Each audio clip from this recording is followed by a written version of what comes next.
The Diamondbacks continued their Dodger dominance last night. Patrick Corbin shut down Matt Kemp and the rest of his LA teammates in front of a packed house here at Chase Field. The D-backs patient at the plate. They defeated Clayton Kershaw by playing the Diamondback way. Now Arizona AC and Kennedy faces off against Adrian Gonzalez and company next on Fox Sports Arizona.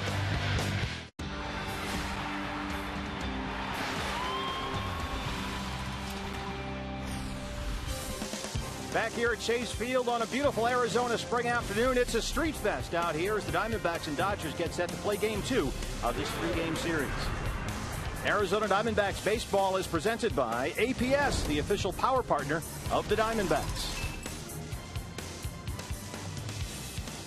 Food trucks, carnival-like atmosphere outside Chase Field here. Bob Brenly as the D-backs and Dodgers are set to play Game 2 of this three-game series. Good evening from Chase Field. Welcome to the broadcast. Steve Berthune, Bob Brenly, and a cavalcade of stars here outside Chase Field. BB, I have to say, this street festival thing is great because this is way more food than we even got at the pool the other night. Well, one cheese curd is more food than we got at the pool the other night, but this looks great. The fans look like they're having an awesome time. It's a beautiful day for it and a great night for a ball game as well. First 20,000 fans into Chase Field today got Beat LA t-shirts as the D-backs try to make it 2 in a row over their NL West rivals. And Bob, so far they've been doing it with defense. Well, we talk a lot about the little things that this year's Diamondbacks ball club has been doing, and we should not overlook the defense. A couple of tremendous plays in the game last night. Cliff Pennington keeping the ball in the infield in the 4th inning, kept the Dodgers off the board.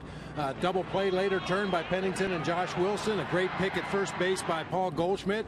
Miguel Montero blocking pitches in the dirt with a man on third. All those little things added up to a big victory last night. And it does seem like Diamondbacks-Dodgers games are special here. I think fans get a sense that this year they're in it to win it. They can compete with these guys despite the $200+ million payroll. It's a different atmosphere here this weekend. Well, I think it shows that there's a couple of different ways to go about winning a division. The Dodgers decided to go out and spend the money, which they did. They've got a lot of great players over there. The Diamondbacks chose to go in a different direction, and that's what makes baseball so much fun, and we'll see where it all ends up at the end of the year. Now we have a variety of food here. Anything look especially good to you? Those meatballs right there have my name on them.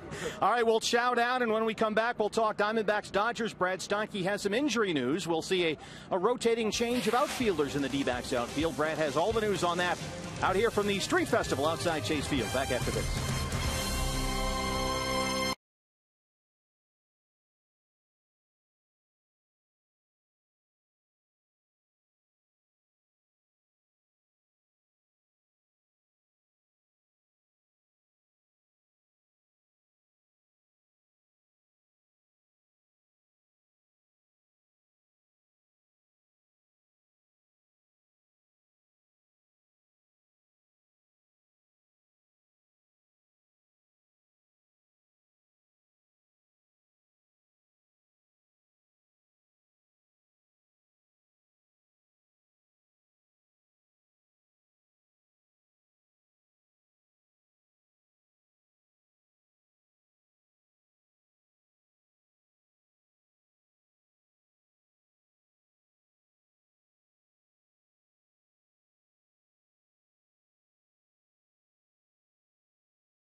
brought to you in part by the UPS Store. Flyers, business cards, brochures, and more. We can print that. By Valley Honda Dealer. There's a great deal on every new Honda. Visit your Valley Honda dealer today or online at valleyhondadealers.com. And by APS, the official power partner of the Arizona Diamondbacks. Welcome back to Chase Field. Ian Kennedy looking to continue his mastery over the boys in blue here in Phoenix. Kennedy 3-0 lifetime against the Dodgers here at Chase Field. Well, it has been a tough couple of months for D-backs outfielder Jason Kubel. Banged up in spring with both knee and ankle issues, and today the trouble got worse. It's in his quad muscle, and as a result, Kubel placed on the 15-day disabled list. And in his place, another guy who battled an injury during spring training, outfielder Cody Ross. About an hour before game time, Ross was activated from the 15-day DL. His strained left calf muscle finally deemed ready to go. Ross had 7 games of rehab in both Visalia as well as Reno, and Kirk Gibson told him, be ready to go. There is more than likely a chance he will see action in today's game against the LA Dodgers. So stick around. It is baseball headed your way on Fox Sports Arizona. Ian Kennedy against the Korean sensation Ryu.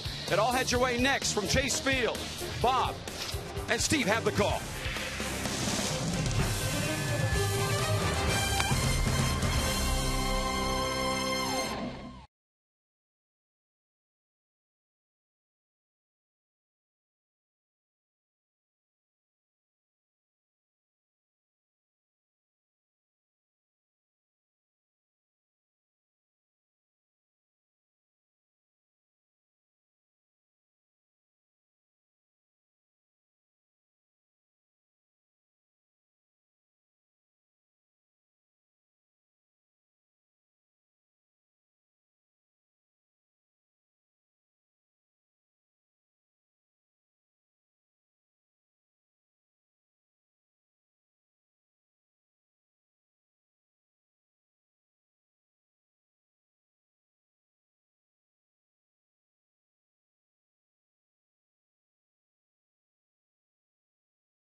In the Saturday Black, taking the mound at Chase Field here against the Los Angeles Dodgers.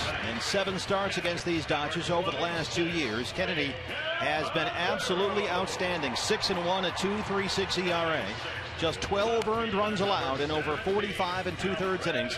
And this is the lineup, Bob Brenly, that he'll face for Don Mattingly's Dodgers. We'll see Carl Crawford leading off today. Yeah, a little different look tonight for Don Mattingly. Some of the guys that he's inserted into the lineup have pretty good career numbers against Ian Kennedy.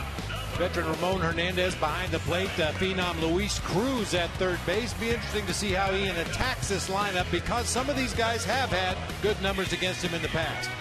Let's take a look at our Arizona 4 Diamondback starting pitcher. It is Ian Kennedy. He has won all 3 of his previous starts against the Dodgers here at Chase Field. You know, it's not that Ian was horrible in his second outing against the Milwaukee Brewers. It's just that he was so good in that first outing on opening day against the Cardinals. Went 7 innings, gave up only 5 hits and 2 runs in that game. Struck out 8, walked 1.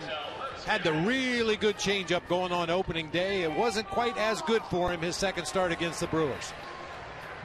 A win last night. Patrick Corbin was tremendous. Diamondbacks here going for 2 in a row on Beat LA T-shirt day. There's Patrick Corbin. He somehow beat Clayton Kershaw last night. Patrick was terrific, and now Ian Kennedy, their opening day ace, is on the mound. Here's Carl Crawford stepping in, 14 for 34, off to a red-hot start this year in 2013.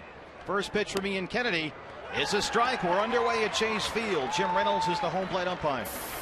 Now, Crawford did not start in the ball game last night, but we saw him come on as a pinch hitter in the 8th inning and promptly punched out against David Hernandez. Center field, A.J. Pollock. One away. Diamondbacks defensively, much the same look we saw last night here. Another left-hander on the mound for the Dodgers, so Alfredo Marte is in left field. Aaron Hill's hands still not quite ready, but improving, so it's Josh Wilson. And Bob, we talked about it in the open. The defense here, especially the infield defense, has been outstanding. Tremendous infield defense, tremendous defense around the field. These guys are ready to play. They anticipate. They see where the pitch is in relation to the plate, inside, outside, and they get a little bit better jump on the ball than a lot of teams I've seen this year. Skip Schumacher playing second base today for the Dodgers. There's Aaron Hill. Kurt Gibson told us before the game he won't hesitate to use Aaron if he needs a right-hand pinch hit situation today. But he's got that inflammation where the ball hit him on the top of the hand. And it's the kind of thing that when he really grips the bat hard and grimaces and swings hard, that's when it kind of flares up. And you want that inflammation to heal before you do that. But he is available to pinch hit today if needed. 2-1 now to Skip Schumacher, who's been playing some outfield and some second base for the Dodgers this year. Coming over from the Cardinals, he's at second base today, 1 for 9 in 9 games so far.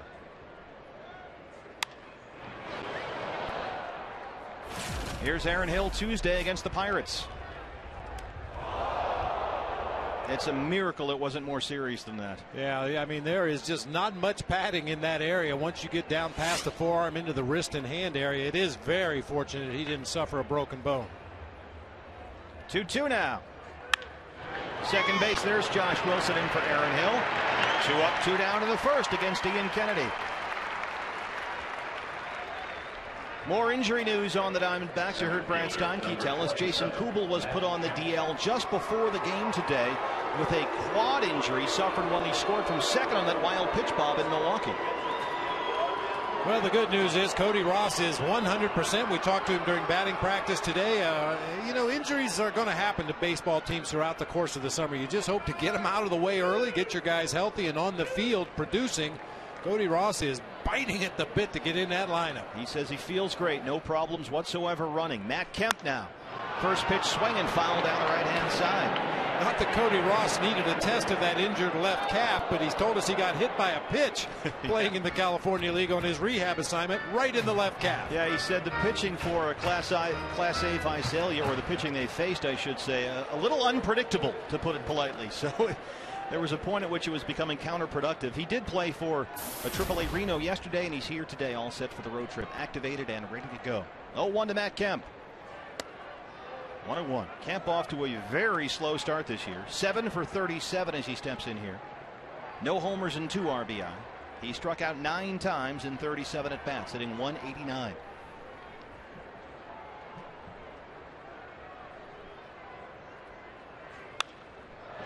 In the air, right center. Haro wants it. Ian Kennedy. 3 up, 3 down. Diamondbacks in their Saturday blacks on Beat LA Saturday. We'll bat in the bottom of the first. We'll see Hyunjin Ryu when we come back.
Beat LA Saturday. Diamondbacks and Dodgers a quick 1-2-3 10-pitch first inning for Ian Kennedy.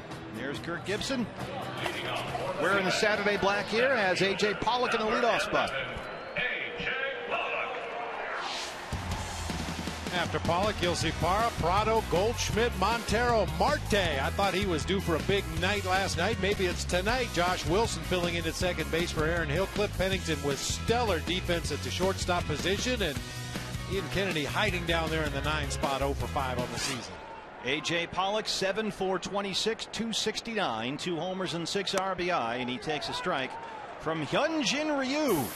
Signed a 6-year, $36 million contract in the offseason. That came on top of a $25.7 million posting fee.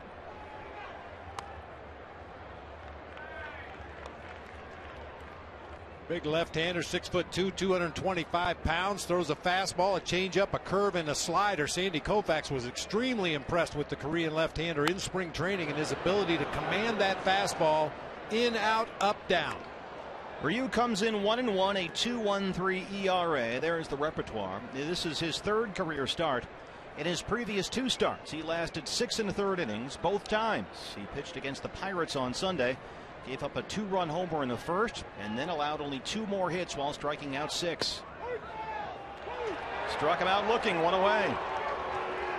And Ryu won just about every award you could possibly win in the Korean baseball organization. 7-time All-Star, 5-time led the league in strikeouts. Get a look at his delivery. Not as many idiosyncrasies as a lot of Asian pitchers that come to America. Very straightforward, driving toward home plate, using that frame, using his height. Gerardo Parra batting second tonight against the left-hander. Parra 15 for 44, 341. Stepping in at a .420 on base percentage.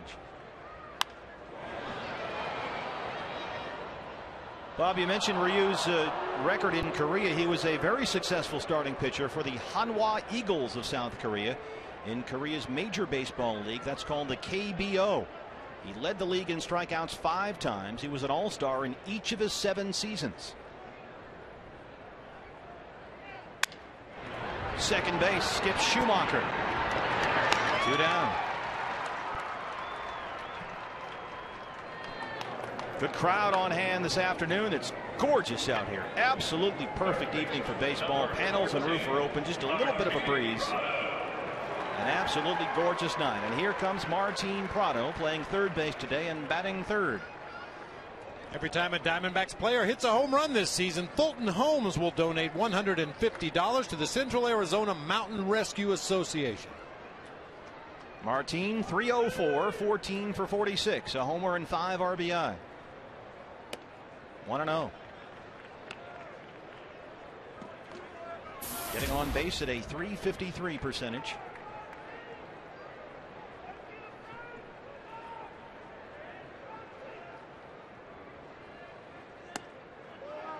Ryu misses. It's 2-0. He went 98 and 52 with a 2.80 ERA in 190 career games in the KBO. He holds the league record. In fact, he had 17 strikeouts in 1 game back in May of 2010. 2-1 now. Won the pitching triple crown back in 06, pitching in Korea. That's wins, strikeouts, and ERA. And you see his velocity not overpowering, in the high 80s, low 90s with the fastball. It's fairly straight, but as I mentioned earlier, his command of that pitch is what sets up his off-speed deliveries.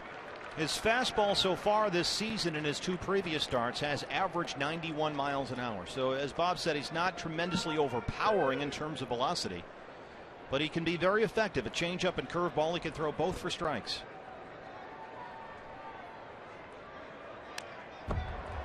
I asked Martin, Bob, during batting practice, I said, now what's the deal with the socks? Because we've noticed sometimes it's high socks, and I thought initially it was only when the Diamondbacks wore the Sedona red would he go high socks, but then he went high socks last night, and he sort of looked at me and he goes, you'll see, you'll figure it out. He was a little sneaky about it. So clearly there is a sock plan. We just kind of have to figure out the pattern and pick up on it. We'll keep an eye on that. Developing story. That's right. Our investigative crew will figure that out. 3-2 now to Martin Prado. Center field, Matt Kemp backing up. He's got it. 6 up, 6 down in the first inning. Whoa, beat LA under the Dodger jersey. Interesting. Scoreless after 1.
AT&T Twitter poll question on the Beat LA t-shirt day. What's better than beating LA? Put your hashtag in front and take your choice. Ice cream, puppy dogs. Kind of a warm and fuzzy vote there. Nothing's better. That's probably the answer. Or sliced bread. As in beating LA is the best thing since. Uh-oh. Somebody has altered their shirt. Is that allowed? It's not cool. Adrian Gonzalez to lead off the second. 1-0. Gonzalez 333, a homer and 8 RBIs. 12 for 36 to start the year.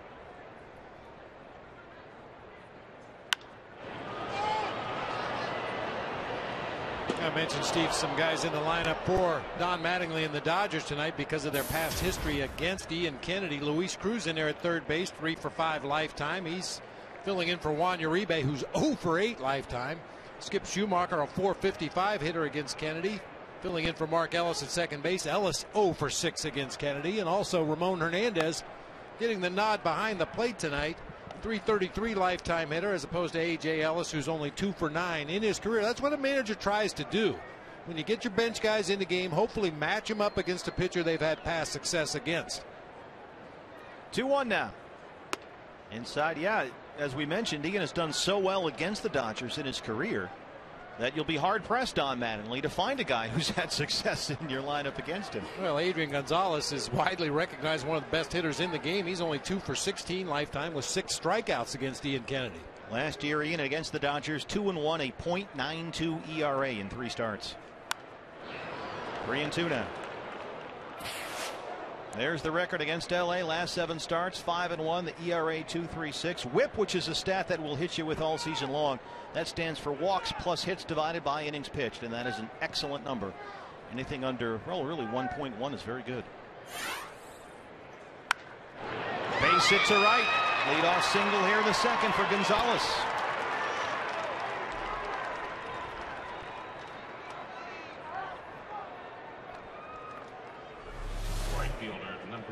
Gonzalez leading off the inning here in the second. Diamondbacks were able to manage the guys in front of him in the lineup last night. He led off the inning 2 times in the ball game last night, and his first plate appearance today comes with nobody on base. And we don't say this to mock, but he might be among the slowest base runners in all of the major leagues. So keep that in mind when you're throwing to a base. Here's Andre Ethier now. Adrian is He's a superb hitter. He's just not fast. 1-0 now. Well, I'll say this firmly with tongue in cheek. He makes up for it with that aggressive lead he takes off the bag at first. He was about 3 feet off the base when that pitch was delivered to home plate. Not only is he slow, but he's timid on the bases. As they say, so slow he has to speed up to stop. But boy, he can hit. My own personal favorite is he runs like he's mad at the ground. But you're right, he can swing that bat. Andre Ethier is at 273 this year, a homer and 2 RBI. He has 10 strikeouts in 33 at bats, Ethier, so something of a slow start here. And after a 10-pitch first inning, Ian is already laboring a bit here in the second. 2-1.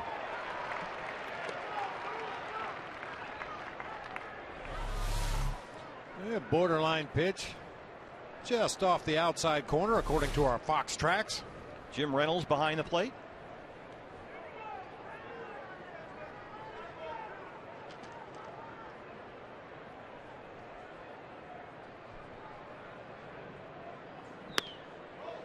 Three and one. Your umpires tonight. There's a shot of Jim Reynolds. He has the play tonight around the bases. We go James Hoy at first. John Hirschbeck, the crew chief, is at second. And Bob Davidson over at third. So watch your balk move toward third base. 3-1 now.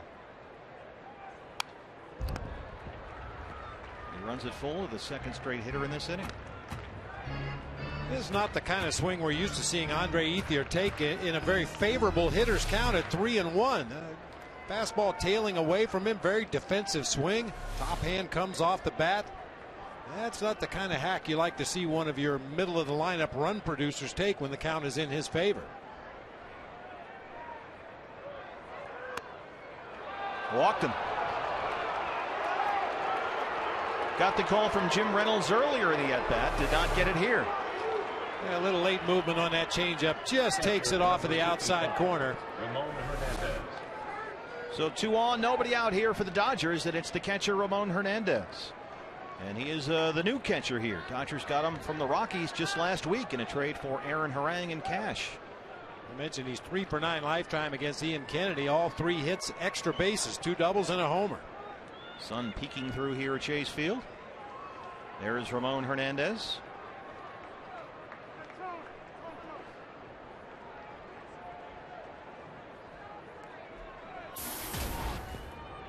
Those are his career numbers. A .264 hitter, 166 home runs.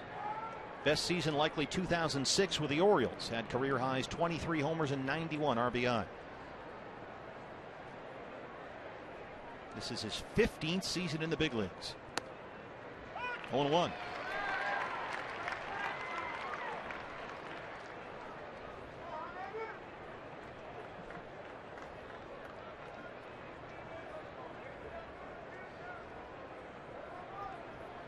Gonzalez on second, Ethier on first. A single and a walk here to lead off the second. Third base, Prado. They get the force at second, and they turn the double play with a slow running Hernandez up the line. Gonzalez to third, 2 outs now.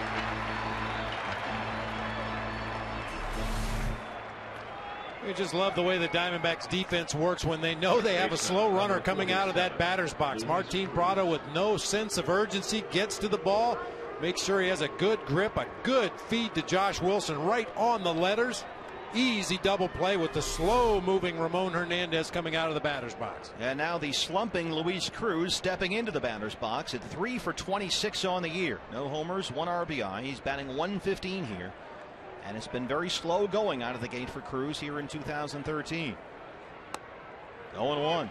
Cruz went through an 0 for 17 skid and said he was almost as excited when he got his first big league hit back in 2008 when he finally snapped it.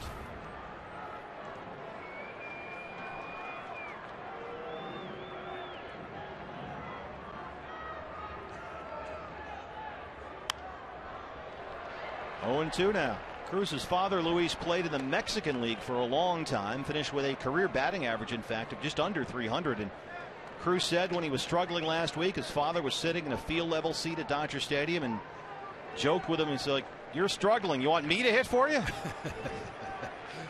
Kind of loosened him up a little bit, he said. Struck him out. Dodgers get 2 on and nobody out. Ian Kennedy gets a double play ball and a strikeout. They're still filing in here at Chase. You're just in time. Still no score. D-backs coming up bottom 2.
Powered by Ram Trucks, proud partner of the Arizona Diamondbacks. By Scottsdale Healthcare. Get back in the game with Scottsdale Healthcare Orthopedic Services. And by Gila River, proud partner of the Arizona Diamondbacks.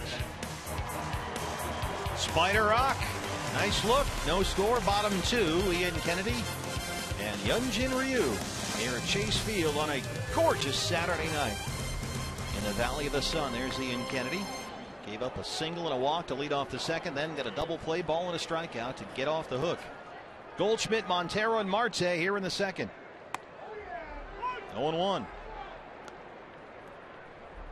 Paul Goldschmidt, 316, 2 homers and 9 RBIs, slugging .579. He's behind here quickly, 0-2 now. Through his first 10 games, Paul Goldschmidt hitting .316 with 12 hits. Last season through 10 games, Goldie was hitting .200 with 6 hits.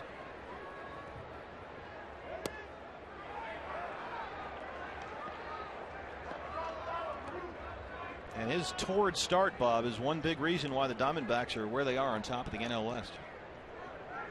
It always helps to get off to a fast start when the guys in the middle that are in those RBI spots do their job.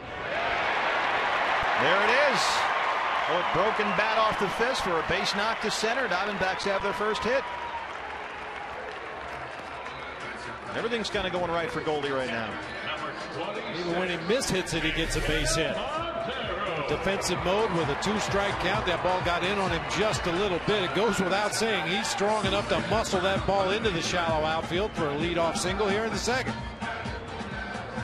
So Goldie's aboard. In steps Miguel Montero. Miggy at 265, a homer and 7 RBI. 9 for 34 on the year. There's the defense. Montero has walked 6 times. He's got a .349 on base percentage. He's slugging .382. Throw over. Keep an eye on Goldie. 18 steals last year. Caught only 3 times. Montero has hit safely in 5 of the D-backs 7 home games so far this year.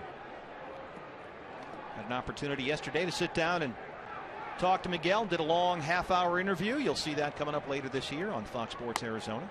A little coffee over at Chloe's Corner, over a couple of blocks over from the ballpark. Nice. Yeah, it was a nice little setup, and we talked about Miggy growing up in Venezuela and learning the English language, coming over here, and how he broke into the big leagues.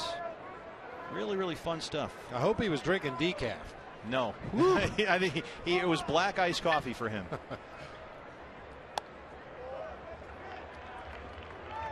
He gets excited. But that's one of the great things about him. He loves the game and it's genuine. Yeah, most people have to wait until later into the afternoon to see what kind of a day they're having or going to have. I'll tell you, Miggy hits the ground running. It's a good day. Every day's a good day. 2-1 now. Said when he was growing up, his favorite team was the Oakland A's. He was a big fan of the Bash Brothers. He said, when I was a kid, all I wanted to do was hit. But now he'll tell you that catching and the responsibilities that come with that are 90% of what he does. He and the pitcher go through the game together. Upstairs, Ryu. Now it's 3-1.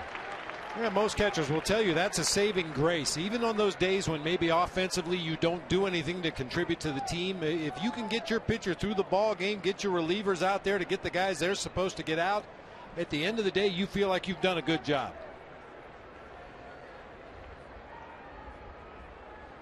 Goldschmidt on first after the single to lead off the inning, and Montero fouls it down the left-hand side.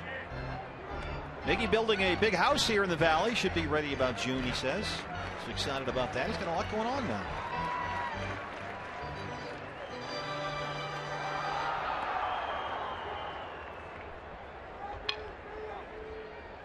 There's Brandon McCarthy. And once he got on the same page with Miguel Montero in the last start, they were able to really be a successful combo against the Pirates as Miggy strikes out, one down. Second strikeout for Ryu.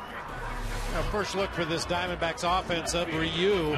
It might take an at-bat or two to find his release point, see the movement on his pitches. Miggy with a very defensive swing that time on a slider in the dirt.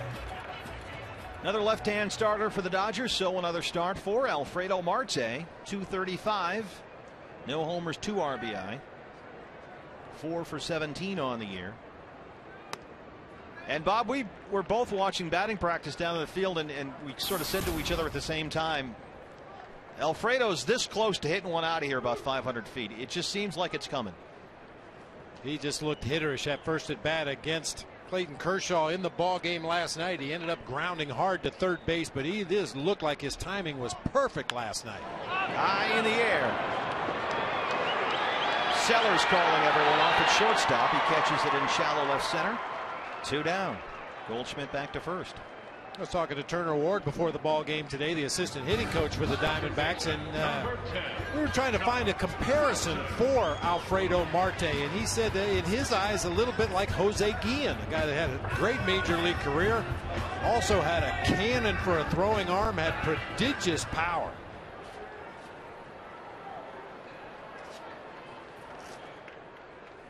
Josh Wilson now 1 for 6 on the year, couple of walks. In there at second base again today for Aaron Hill. Josh 1 for 3 yesterday. Got his first start of the season Wednesday afternoon against the Pirates. 1 0 for 2, couple of walks, RBI and a run scored. And the infield defense with Wilson and Pennington second and short was spectacular here last night. I mean, I think, Bob, that's really what won them the game. I don't think there's any question about it. We've talked a lot about the defense already this year, and we will continue to do so. Your offense is going to go through cycles. They're going to hit the ball well at times. They're going to struggle at times. Your pitching staff will do the same thing. You'd like to think the one constant is the ability to catch the ball and throw it to the right base every day. And so far the Diamondbacks have done that in an outstanding fashion. And that double play they turned late was spectacular. Cliff Pennington made a great diving stop in the hole to save a run. They've just really made all the plays defensively. And Goldschmidt has been terrific at first. Anytime there's a bad throw. 2-1 now. Here's last night. This ended the game with J.J. Putz on the mound. Boy, talk about ending with a flourish. Backhanded play, the shovel glove to glove. Pennington at his back turned to the runner, spins around and fires a strike over to first base. Can't do it any better than that. Oh, that's just gorgeous. And J.J. certainly happy to see that behind him. There's Cliff on deck.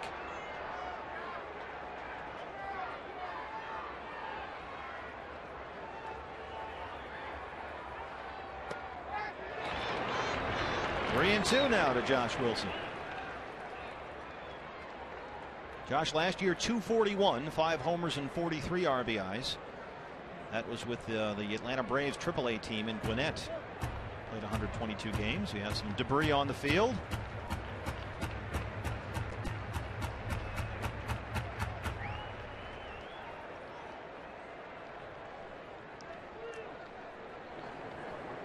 Gorgeous night. What a great night to be out here. And a great day for the street festival too. The weather was great. A lot of people out there. Everybody getting their Beat LA t-shirts. It was a great environment out there. 3-2 now. Struck him out. 3 strikeouts now for Hyunjin Ryu. We're through 2. Diamondbacks and Dodgers, no score here at Chase Field.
Know this, but April is Donate Life Month in Arizona. That is Reggie the donor cactus.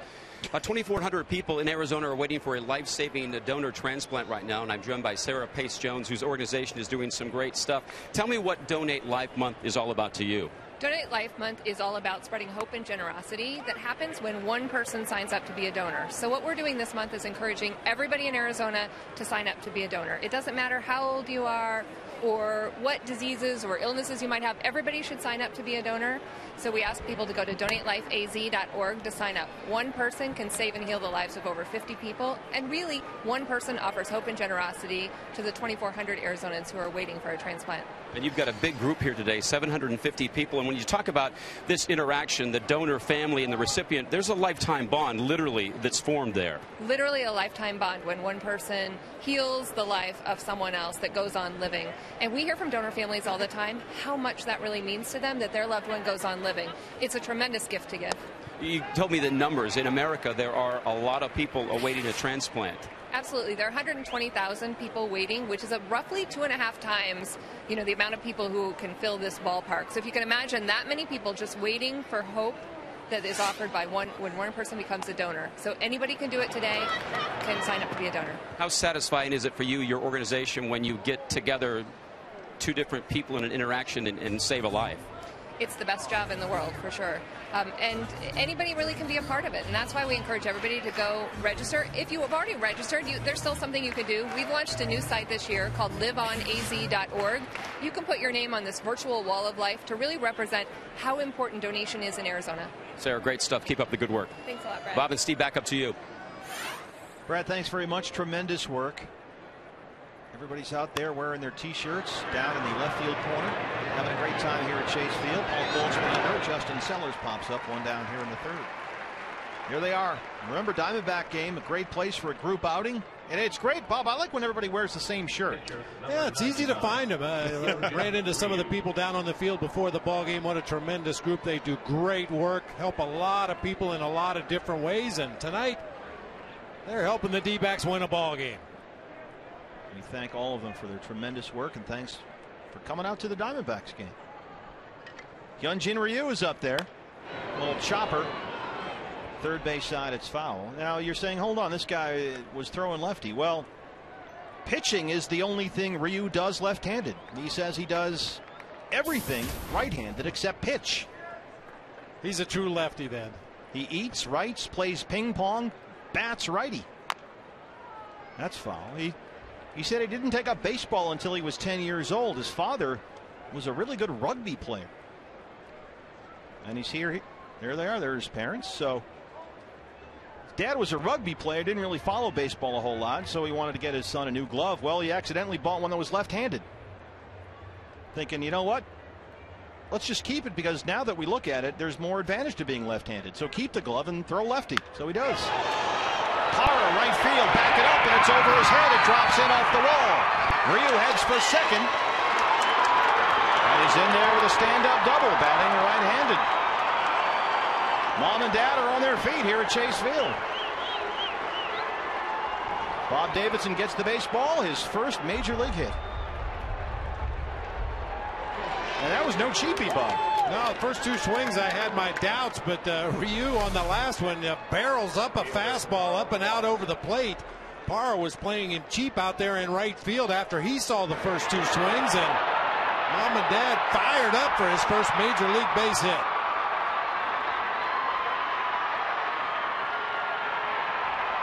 That's a great moment. Hey, you saw Dad wait a while before he started clapping. He knows Gerardo Parra has a good throwing arm in right field. Hyunjin Ryu. First big league hit. One out double here in the third against Ian Kennedy. And they have the baseball in the dugout. I wonder if they're going to pull the old pretend to throw it into the stands trick. Crawford.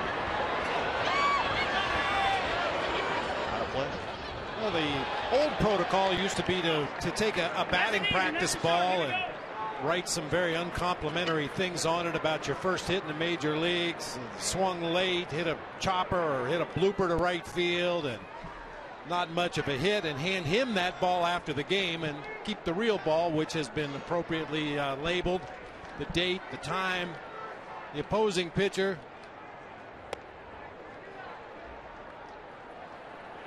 No, I think they're going to play it straight here. Or that might be the fake ball. I mean, we could be getting faked out. Yeah. Not the first time. Well, that is the real one, we're told. Mitch Riggin often likes to shoot into opposing dugouts, and you never know what we're going to find.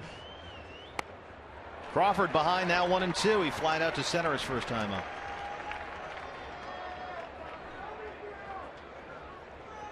And the way he's been going, if you can keep him off the bases,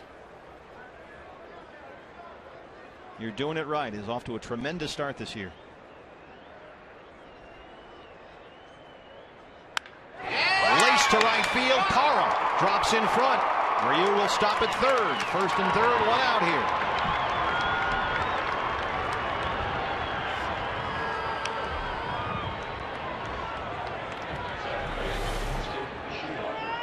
Crawford came off the bench as a pinch hitter in the 8th inning last night. As I mentioned earlier, looked like he was really tardy, just didn't appear to be ready to take the at-bat, but not the case that time. Jumped all over that delivery, line drive into right field. You see where he ranks among major league leadoff hitters. So Ryu on third, Crawford on first. There's the defense for Skip Schumacher. Rounded to second his first time up. Schumacher, the second baseman today. He takes it to right.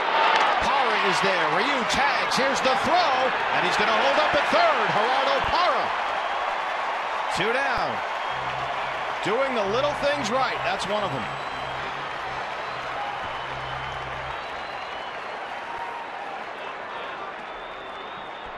I just like the idea that Gerardo Parra doesn't wait to see what the runner's going to do. So many outfielders will catch the ball, take an extra crow hop, to see if that runner's going to try to score from third base.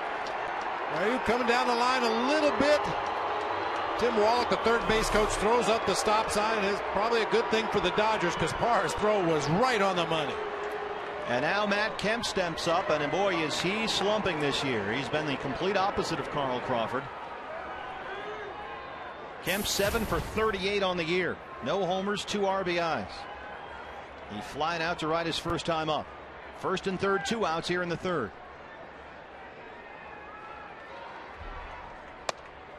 1-0.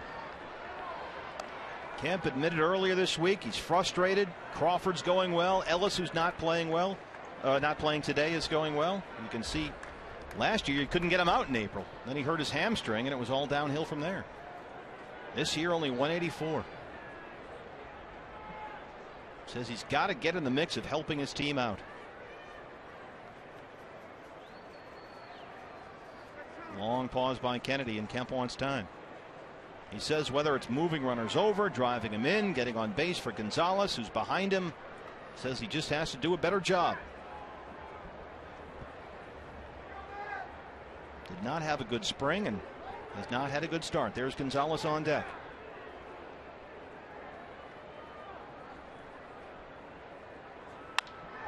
High in the air.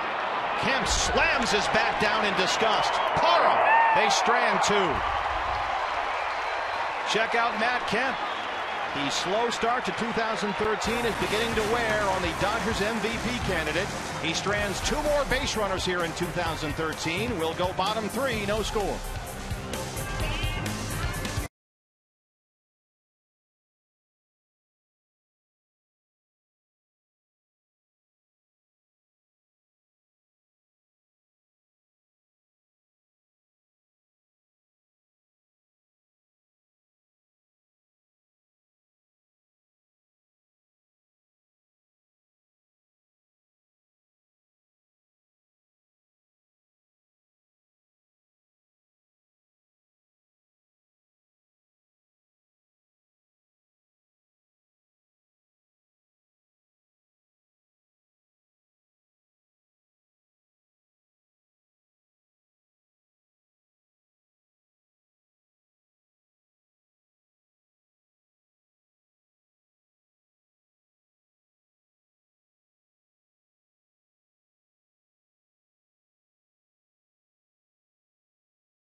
Be right here, Chase Field with us. Lots of holidays this summer, so make plans now and buy tickets. Mother's Day is coming up Sunday, May 12th.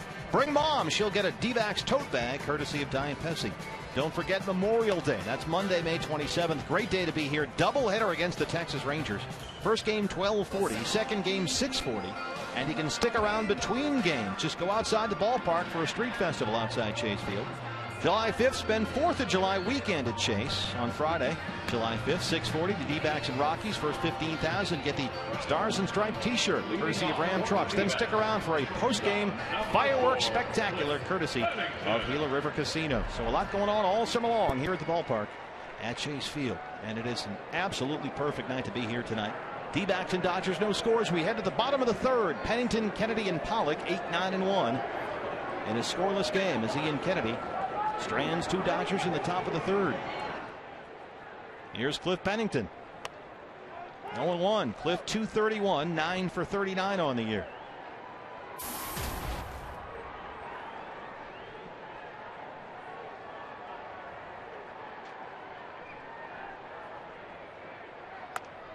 Youngji Ryu won a gold medal on Korea's winning team at the 2008 Beijing Olympic Games. He was very good for them. 2-0, a 1.04 ERA. Threw a 5-hit shutout against Canada. Doesn't throw real hard, as we've said, about 90-91 consistently. But he can throw that fastball to both sides of the plate. Has a very good changeup. That's his best secondary pitch. Strikes out Pennington looking. 4 strikeouts now for Hyunjin Ryu. That's 2 in a row. You see the range of speeds for Ryu. 92 has been the high on the fastball, usually right around 90 comfortably, and the 78-mile-per-hour pitch was the straight changeup. Well, we saw Kershaw last night in 2 strikeouts throw a lot of strike fastballs. I think the Diamondbacks hitters are going to have to change their thinking a little bit in those counts. It looked like last night against Kershaw they were waiting for him to waste a pitch, and certainly Pennington that time taking a very hittable fastball in a 2-strike count. Ian Kennedy fouls one behind the Dodger dugout, first base side. Clayton Kershaw. It was funny to read Clayton Kershaw's comments after the start last night. He said, after the first inning, basically I had no curveball and I was just throwing all fastballs. He did strike out 9 and finished his night 1 strikeout shy of 1,000 for his career. Ryu ahead here, 0-2. I mean, that for a guy that had absolutely nothing but a fastball, that's not bad. Yeah, not bad at all. You'll take that. 0-2 now. Got him.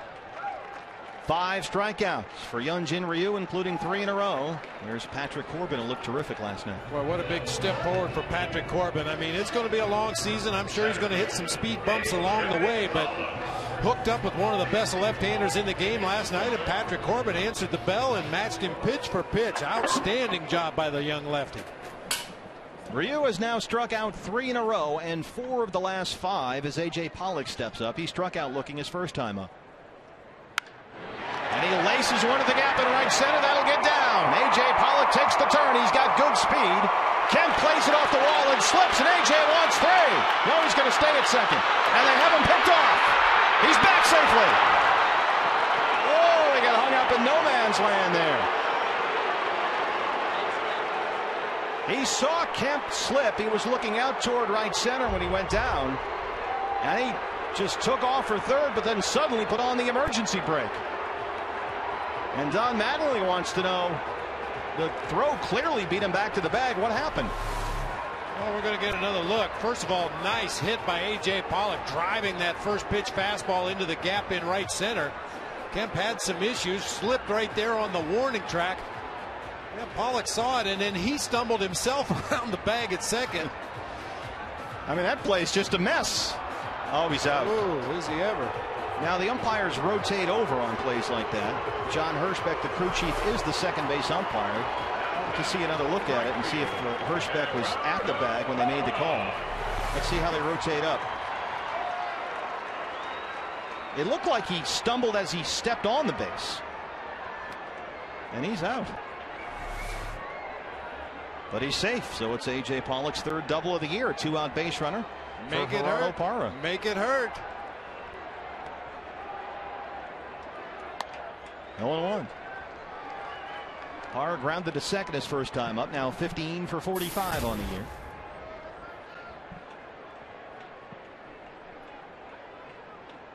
Boy, AJ's had a terrific week with the bat. Really hitting the ball well. He's driving it to the gaps. 1-1.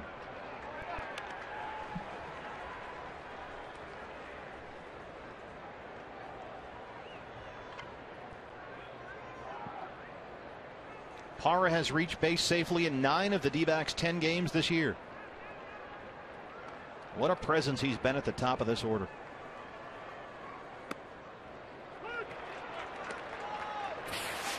He's not leading off tonight. Wasn't last night either. But as you can see, in the leadoff spot this year, which is where he's been most of the time, Bob, he's been as good as you can ask for. Much better than a stopgap at the top of that order, that's for sure. Gerardo Parra doesn't care where he hits in this Diamondbacks lineup. He just wants to play ball. Shoots it the other way, foul. Kirk Gibson during batting practice today was just raving about Gerardo Parra and his competitiveness. He says, I don't know if we have a guy on the team that wants to win as bad as Gerardo Parra. Yeah, he told us this guy is not afraid of anybody. He will not back down. And that's right in Gibby's wheelhouse. He's behind here, 1-2.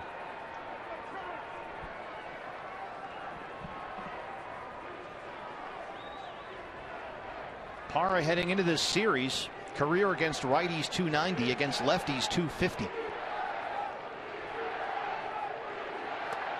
2-2. The Beat LA chant makes its way around Chase Field here. This place is jammed. Great crowd here today. And all the Beat LA t-shirts. Hi there, young man.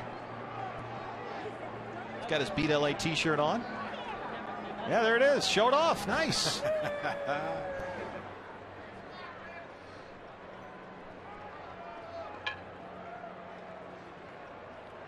Ryu goes through the signs with Ramon Hernandez.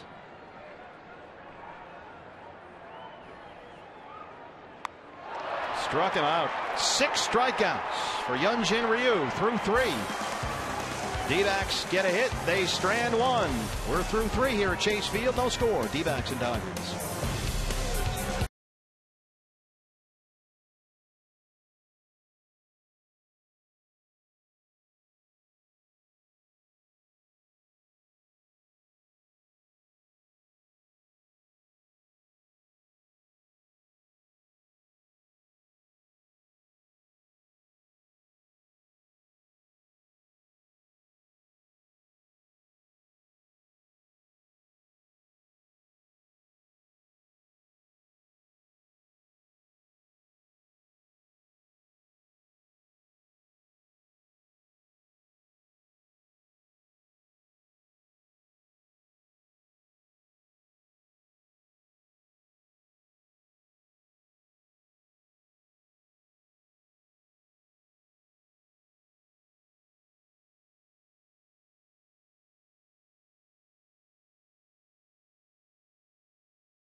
No score. The Ian Kennedy set to start the 4th against LA. He'll face Adrian Gonzalez, Andre Ethier, and Ramon Hernandez. 4, 5, and 6 in the LA order. Gonzalez singled his first time up. 13 for 37 on the year, a homer and 8 RBI.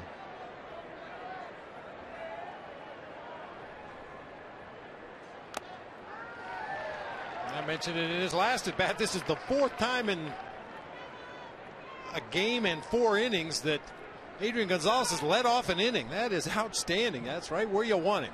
Dodgers have not scored a run versus the Diamondbacks now in 20 consecutive innings. And that streak might be about to end. Gonzalez gets a hold of one, and right on cue, it's out of here. 1-0 LA.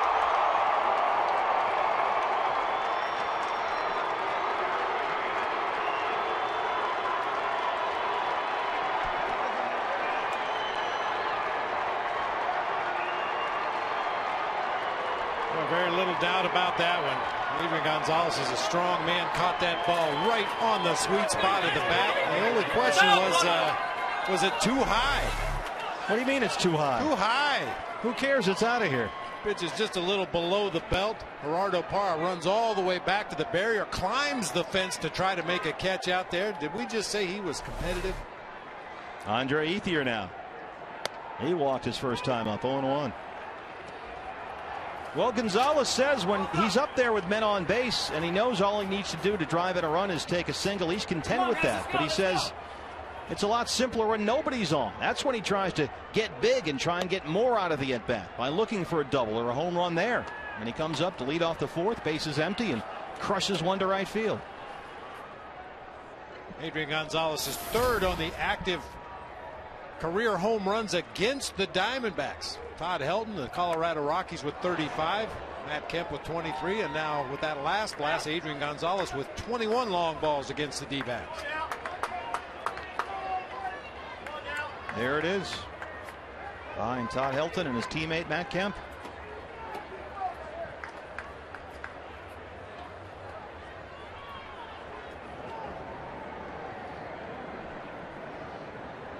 Good view from out in the outfield here, Chase Field. Looks like good food, too. Struck him out.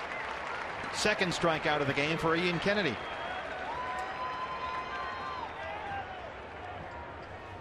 Catcher, Ramon Hernandez.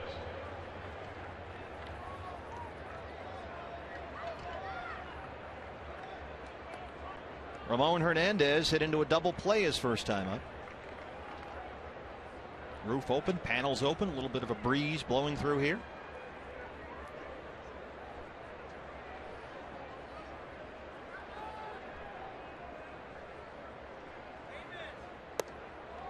Want to know, Hernandez from Venezuela signed with the Oakland Athletics back in 1994. And still going. Always been a good handler of a pitching staff. Ideal backup catcher.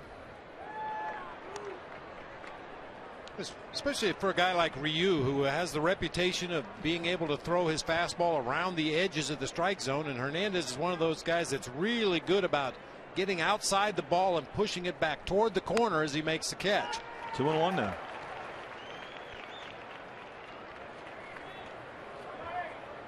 Mark McGuire, the new hitting coach, came over from the Cardinals.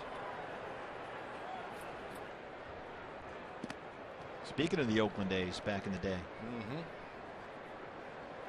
That was, as we said earlier, Miguel Montero grew up a big A's fan. Loved the Bash brothers.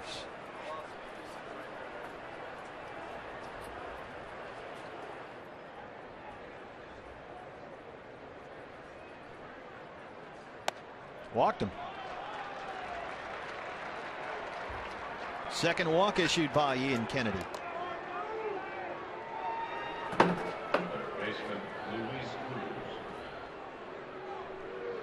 That'll bring up Luis Cruz. He struck out his first time up, and Cruz is off to a tough start this year. 3 for 27. Ian Kennedy, because of the nature of what he throws, fastball plus changeup, hopefully more frequent curveball this year, really has to keep it down to be successful. There's a strike. And that's something Ian has told us over and over. It's always a matter of executing pitches. He felt like in the past, maybe he didn't execute as well as he had before. But he said after the opening day win, especially on the down and away pitches, when he missed, he was missing down. He wasn't missing up. And that'll usually work. I think that's key for any pitcher, not just Ian Kennedy. Miss in your favor, especially if you're ahead in the count. Got some pitches to play with. Make sure if you miss that zone, you're going to miss farther down, farther away, farther in. And we talked about that last night, Bob, with Patrick Corbin. He was spiking some sliders, which is okay. It's better than hanging them. Occasionally they'll chase those. You hang one and they can hit it 500 feet.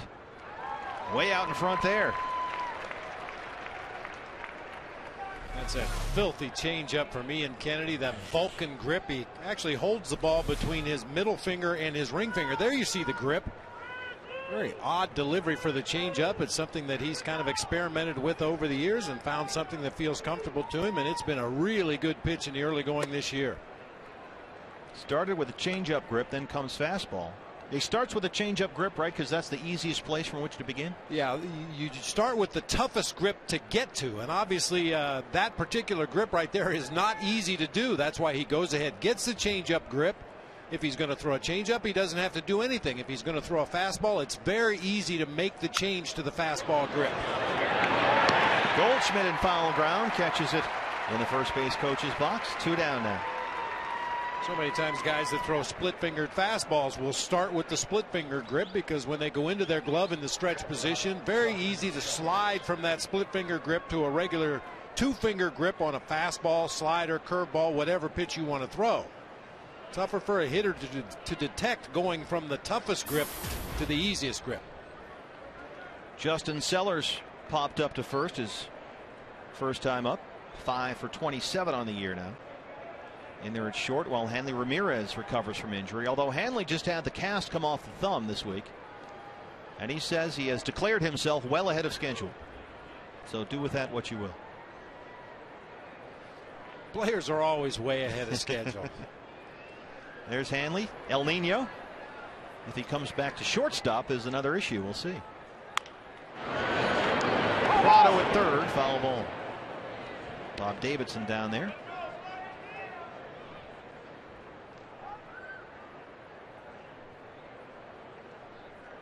That was an umpire face. He sort of had that look on his face, like, go ahead, let's argue. What? Just kind of a scowling. What do you want? Of course, Kirk Gibson saw that up close and personal not too long ago. One of the classic manager-umpire arguments of all time. There's Patrick Corbin. Gibby and Bob Davidson got nose to nose. And that's one of those rare arguments that lasts so long, but it's so good. When you show it on the highlight shows, you got to show the whole thing. You can't cut away. You can't edit some of it out. It's too good. Earl Weaver-ish. Yep.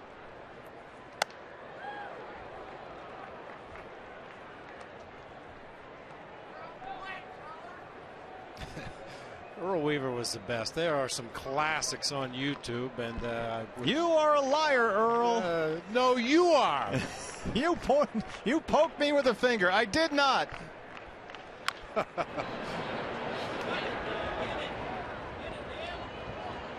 Mountainside Fitness here at Chase Field.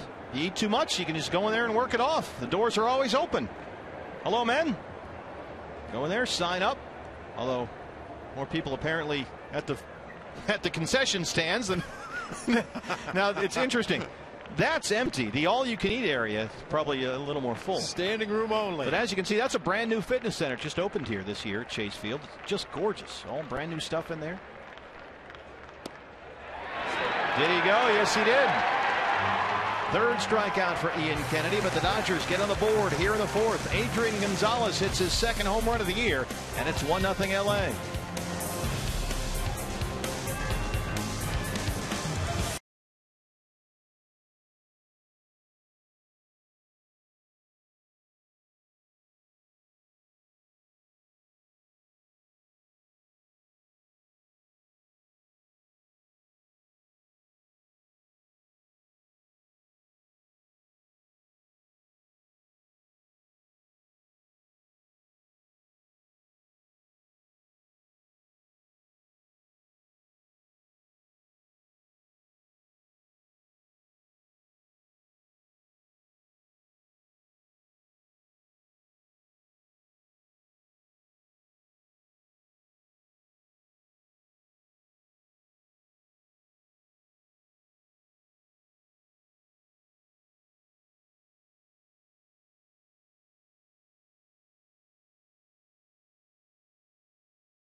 It's definitely nice to be back and be part of the team again. You know, I've been watching closely, obviously, and the team's been playing great. So hopefully I can just come in and contribute a little bit.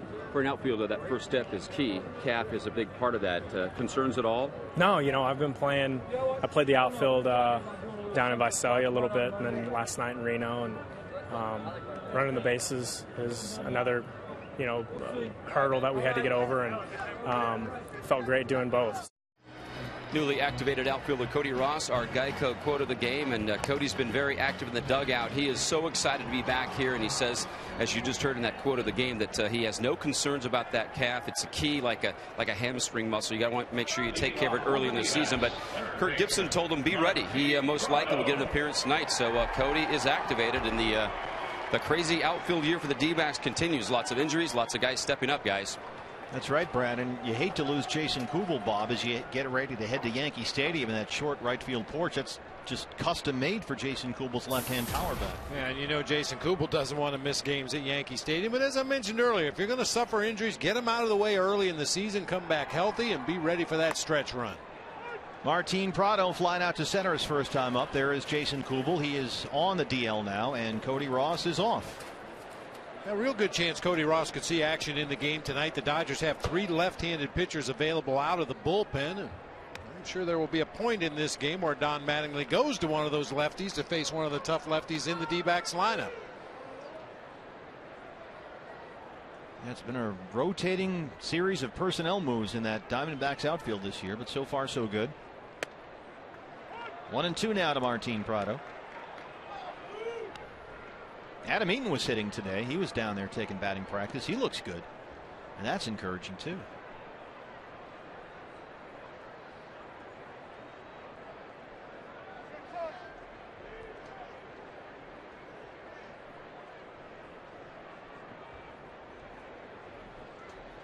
Martin Prado, 8-game hit streak. Fouls that one off. 324 over that span. He's hit safely in 9 of 10 games this year. Do you know that this guy, Martin Prado, is ironically deathly afraid of snakes? Really? Hates snakes. Do his teammates know that? That's the question. The thing. Don't let them find out, because you know, man, could turn into a zoo exhibit down there at his locker or something.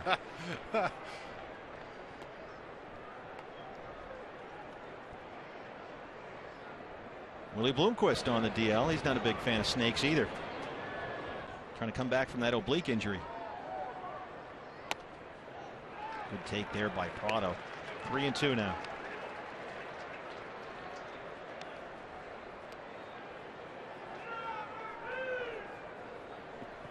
One 0 Dodgers. Adrian Gonzalez a solo shot to lead off the 4th.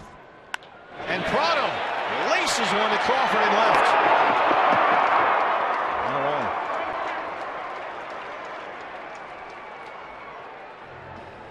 Hit that ball right on the screws, unfortunately right at Carl Crawford out there in left field. Just had to retreat a few steps toward the warning track, make a running catch. Good at bat by Martin Prado. I'll tell you, as many pitches as you can see against a pitcher that you're unfamiliar with is going to benefit you down the road. Good long at bat that time by Prado. Well, Goldschmidt singled in his first look at Hyunjin Ryu. Singled back to lead off the 2nd. Now we noticed, Bob, during warm-ups, or I should say between innings, Ryu doesn't really throw the ball. He just kind of lobs it in there. He doesn't pitch it. Saving bullets. You're required. You're not really required to take your 8 warm-up tosses, but you're entitled to 8 warm-up tosses, and he just soft tosses it up there like a beer league pitcher. You know, just lob them in there to the catcher. Just keep the arm loose. Center field, Kemp didn't get a good look. That might be out of here. It's off the wall. Goldschmidt in with a stand-up double. That was crushed to straightaway center field. Paul Goldschmidt 2 for 2.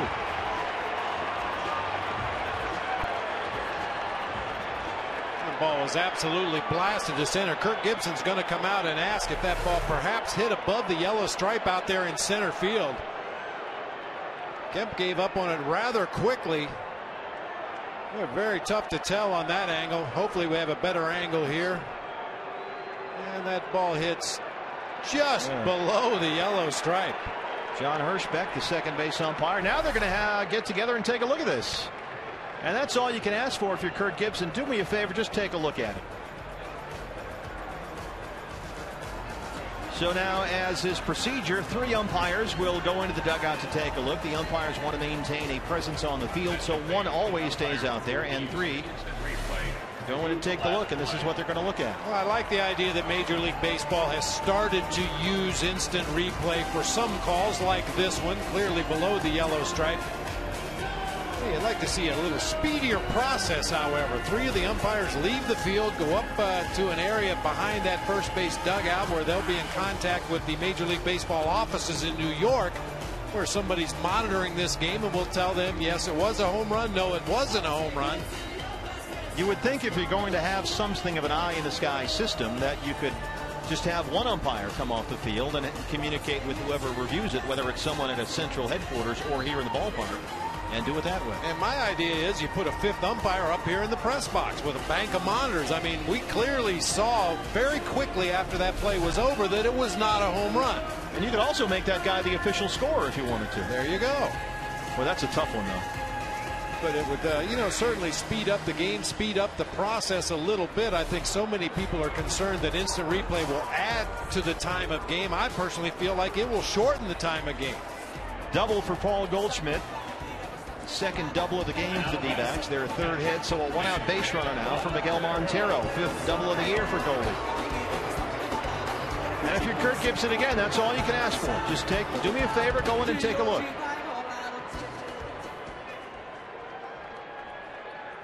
Montero struck out his first time up.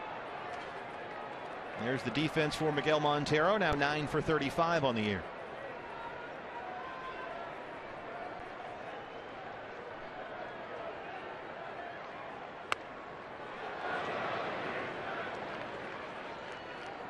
A few more breaking pitches this time through the lineup from Ryu. First time through was mostly just fastball, changeup, a couple of sliders, but he started to mix in that big, slow curveball. He's changing speeds on his slider. Second time through the lineup. He will throw that curveball for a strike.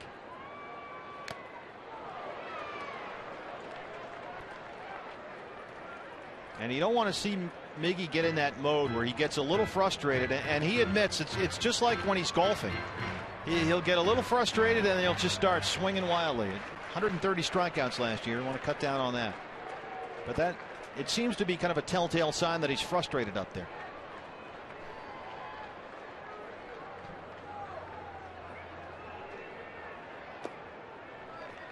One and two now. And like most hitters, Miggy's at his best when he's letting that ball travel, get deep in the hitting zone. He's a really good opposite field hitter, but as you said, when he gets frustrated and feels like he's not doing enough to help the offense, that's when he tries to pull the ball, get the ball in the air to right field. And when you try to do too much up there, oftentimes you just dig the hole a little deeper.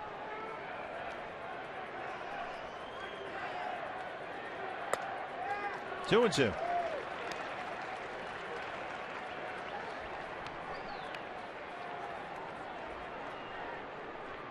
Alfredo Marte is on deck.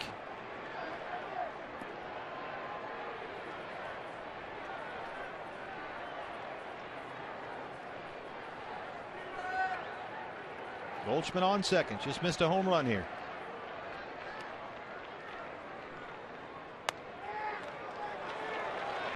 Montero's worked it back full. 3-2 now. Hey fans, anytime the D-backs score 6 runs or more, Taco Bell is giving away 3 free tacos with the purchase of a large drink between 4 and 6 the following day at participating locations.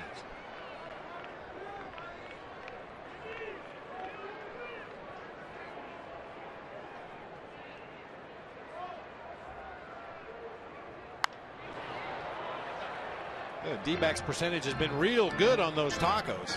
Yeah, you've been eating like a horse. Yeah, 5 of the 10 games, fans have been able to chow down at Taco Bell.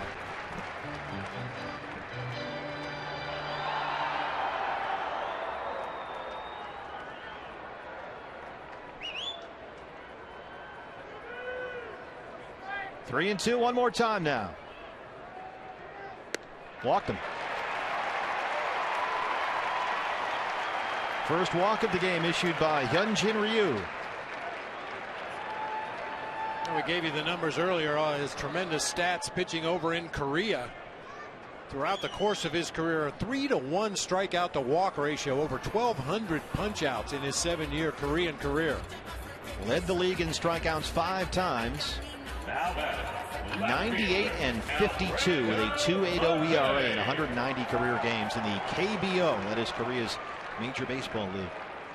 Alfredo Marte popped up the shortest first time up. Good view from high above here at Chase Field. Put your feet up, relax, enjoy the night. watching some Diamondbacks baseball. Marte may hit it up there. Instead, he goes to right down the line. Gonzalez giving chase. It's out of play.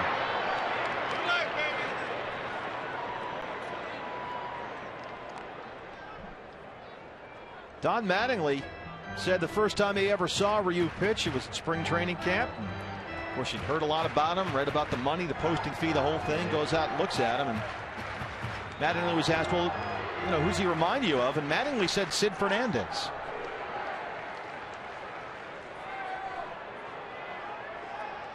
I'd say that's accurate when you're talking just about the stuff. Sid Fernandez had a very deceptive delivery. Extremely hard to pick up the ball. He was one of those guys that threw 88 to 91. But you talk to hitters after an at-bat, they'd say it looks like he's throwing 110 miles an hour. Just couldn't pick the ball up well at all.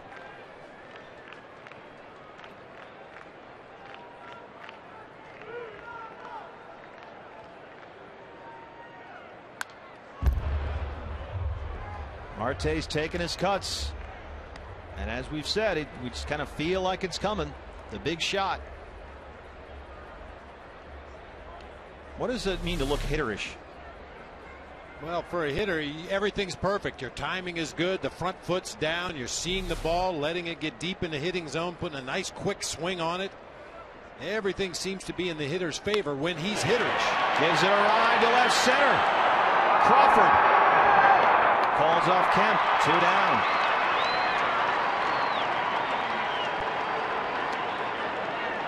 As you can see from that little highlight we showed you, Ryu does a nice job of hiding the ball as well. Maybe why he's able to get away with that 90-mile-per-hour fastball. That's such an important part of pitching. You'll hear some hitters talk about a guy that throws in the high 90s, but they see the ball really well out of his hand, and guys like that usually end up giving up a lot of hits. Josh Wilson now. This is the second time through the order for Ryu. So the Diamondbacks, after they go through here, will have had 2 looks at Ryu.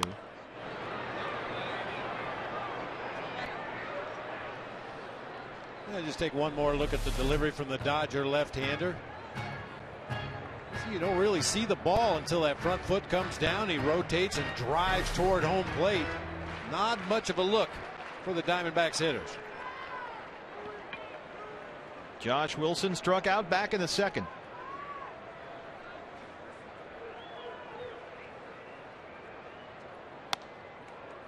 One on one.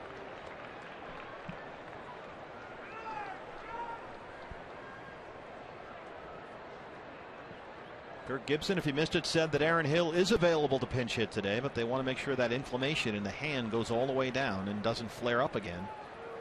So Aaron was not in the lineup today. Josh Wilson playing second base for the second day in a row. 2-1 now. And many times a determining factor as to how quickly you get a guy back on the field is how's the team playing without him. Now, certainly the Diamondbacks would much prefer to have Aaron Hill in the lineup, but as long as they're playing good baseball, Josh Wilson's playing outstanding defense, putting together some good at bats. It gives you the luxury of letting Aaron Hill take an extra day or two to heal.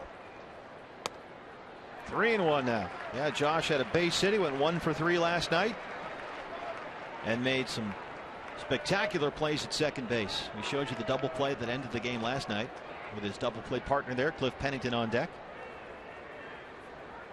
And if Josh goes 1 for 3 every night and plays solid defense, that's going to work.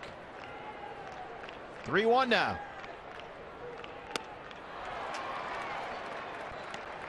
.78. That's the Ryu changeup we mentioned. That's his best secondary pitch. Not afraid to throw it in any count. 3-1, obviously a very good hitter's count. Josh Wilson expecting fastball. Ryu pulls the string.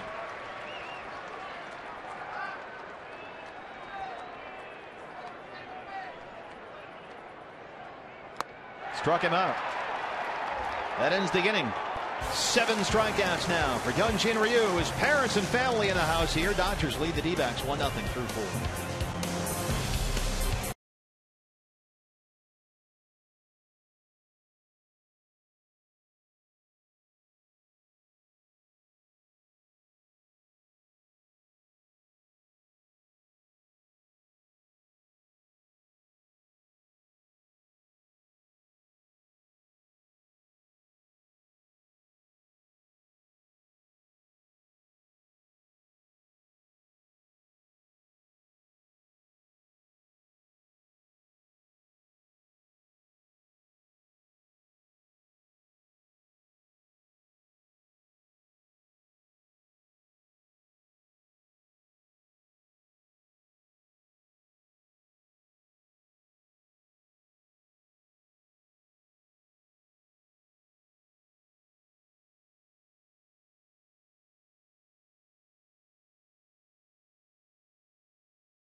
evening cool play of the game. Jen and Dustin today. I was down there, Bob, watching the wedding. We had a dugout wedding this afternoon. How about that? Were you throwing rice? No, I was taking pictures. I was tweeting them out. You can see the pictures I took at the ceremony.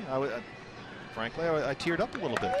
This is the true definition of a multi-purpose stadium. There, some of the D-backs were warming up. Round of applause. Baxter got involved, kissed the wrong member of the party, but nothing new with him. And they're in the suite enjoying the game. There are Jen and Dustin, the whole wedding party out there. That's great. You have the wedding on top of the D-backs dugout before the game. Hello, everybody. And then you go up to the suite. You sit back up there with your new bride, watch the game, a little D-backs baseball. Ryu leads off the fifth here, 1-0 Dodgers. Adrian Gonzalez's solo shot to lead off the fourth, the only run of the game so far. The Dodgers have out-hit the Diamondbacks 4-3. Ryu had his first major league hit last time up, a double over the head of Gerardo Parra in right field. Hey, you see the little elbow guard for Ryu on that throwing arm, the left arm, which is the lead arm since he's a right-handed hitter, and Diamondbacks fans certainly are well aware of the big unit left-handed pitcher that hit right-handed. Ryu did not have a major league hit before today, but now he's 2 for 2. Halfway to a cycle.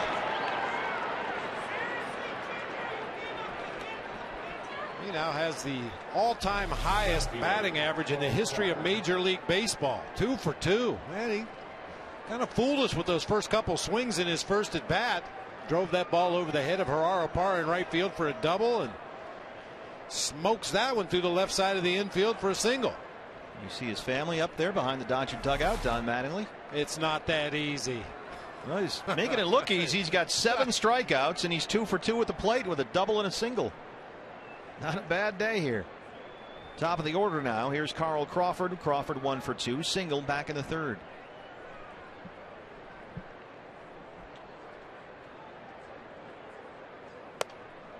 Crawford showed up for work this spring every day at 5:30 in the morning and said he really wanted to prove he was ready to be Don Mattingly's leadoff man, despite the fact he spent much of his career hitting in the 2-hole. The Dodgers have had a need in the leadoff spot. Crawford trying to fill it. LA next to last in the league last season in on-base percentage from the leadoff man. It's just .281. Better only than the Reds. And Crawford said this spring, leading off for the Los Angeles Dodgers is a big gig. That's what I want. And he has been absolutely superb so far this year. 2-1. Well, slow start notwithstanding, you know that Matt Kemp and Adrian Gonzalez and Andre Ethier, those run producers in the middle of the lineup, are going to do some damage this year. If they have a legitimate leadoff hitter that can get on base, it's going to lead to a lot of runs for the Dodgers this summer.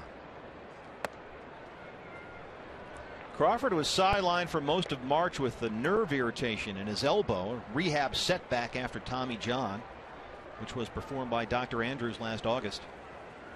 Dodgers said Crawford's nerve irritation, not uncommon, and they weren't overly concerned, and it's worked out just fine. Laces one down the right field line, foul. The good news on Crawford was when they looked at the elbow, there was no ligament damage, just tightness and soreness from overworking.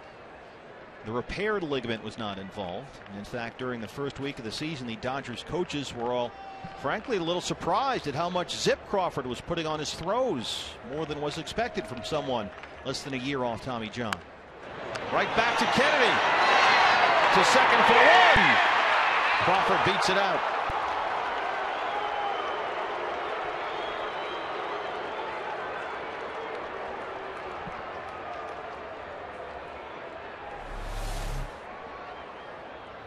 Little tapper back to the mound. Kennedy had to turn to his right, which didn't allow him to get much on that throw to second base, and Carl Crawford has pretty good speed motoring down that first baseline. Very close anyway. The throw was high. It looked like Cliff Pennington really couldn't get set and quickly deliver a quick throw to first base. He did have to reach up there over the bag. It seemed to slow it just enough for Crawford to get there. So 1 out, 1 on first now, and here's Skip Schumacher. He's 0 for 2. Center field. Pollock gets over the head of Marte now. Crawford flying around third. He'll score. Here's the relay from the Diamondbacks. 2-0 LA.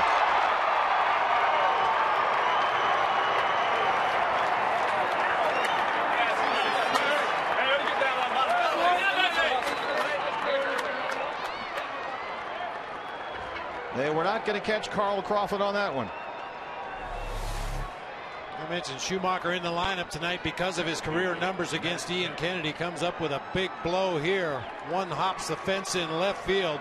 Pretty good relay by the Diamondbacks. Just too much speed on the part of Carl Crawford. No chance to get him at the plate. So Schumacher 1 for 3 in RBI double, and here's Matt Kemp. He has twice flied out to right. A run in the 4th and now one in the 5th here for LA.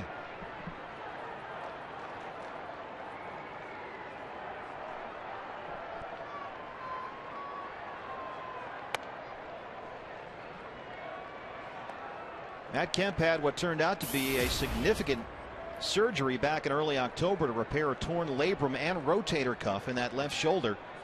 It was supposed to be just a cleanup, but the damage Kemp suffered when he smashed into the center field wall at Coors Field last August was discovered to be more extensive than was first thought.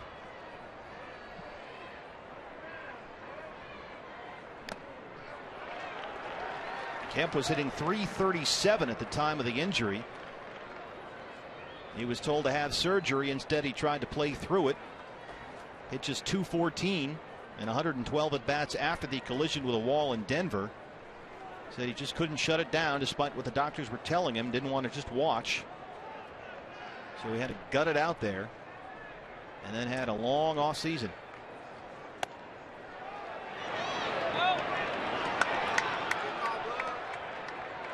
The shoulder that was repaired is the left shoulder. That's the lead shoulder in Kemp's batting stance. And he did admit some uncertainty about his health when camp began this year. Confessed to being a little tentative up there when swinging the bat. And he said it was Adrian Gonzalez who eventually went up to him and said, "Look, man, you just got to cut it loose. Trust the doctors. They fixed it. Now you got to swing away here." 2-1 now. Kennedy steps off. Gonzalez said, you know, you did your rehab. You just got to go out there and let it go. And Gonzalez knows he had the same procedure 2 years ago.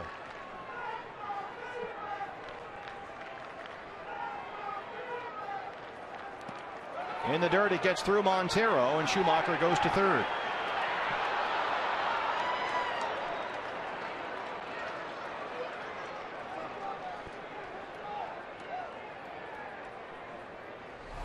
Miggy had some issues last night with the David Hernandez fastballs hitting in the dirt out in front of home plate. That's a straight changeup from Ian Kennedy.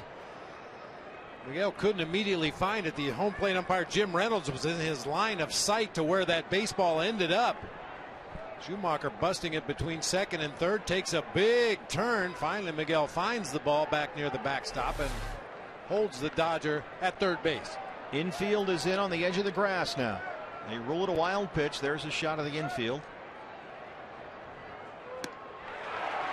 Struck him out. 2 down. 4th strikeout for Ian Kennedy. Matt Kemp is 0 for 3. We talked last night about the Patrick Corbin slider giving the illusion of a strike. The same thing can be said for the Ian Kennedy changeup. When he throws it around the bottom of the strike zone, in a hitter's eyes, it looks like it's going to be a strike. And that late movement, the off speed, takes the pitch down low out of the zone, that time right at the bottom of the zone for the swinging strike. Montero and Kennedy now will try and come up with some solution for Adrian Gonzalez. Gonzalez singled back in the second and lined a home run to right to lead off the 4th. He's 2 for 2 and now 14 for 38 on the year.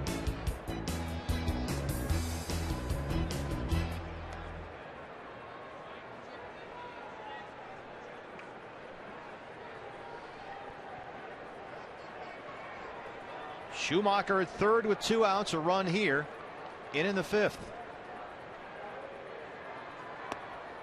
1-0.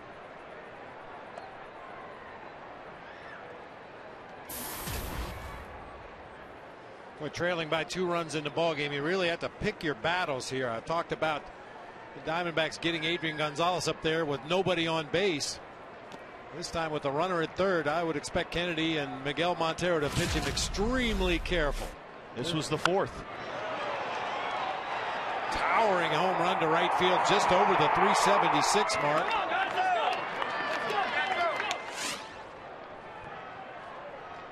And he's ahead here 2-0.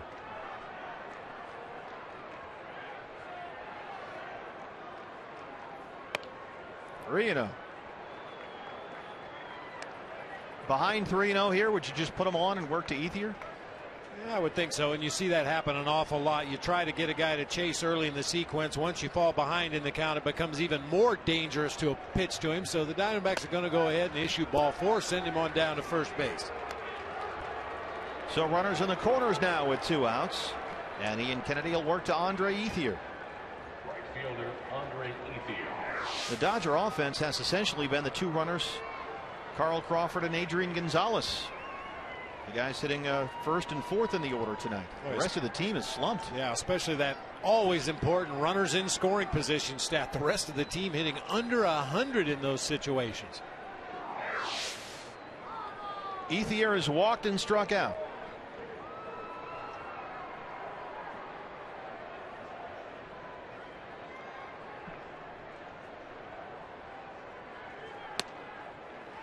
Oh, 0-1.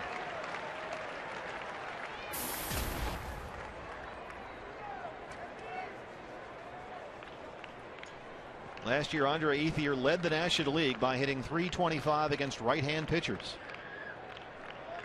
16 of his 20 home runs came against righties. Base hit to right. Schumacher scores. 3-0 Dodgers.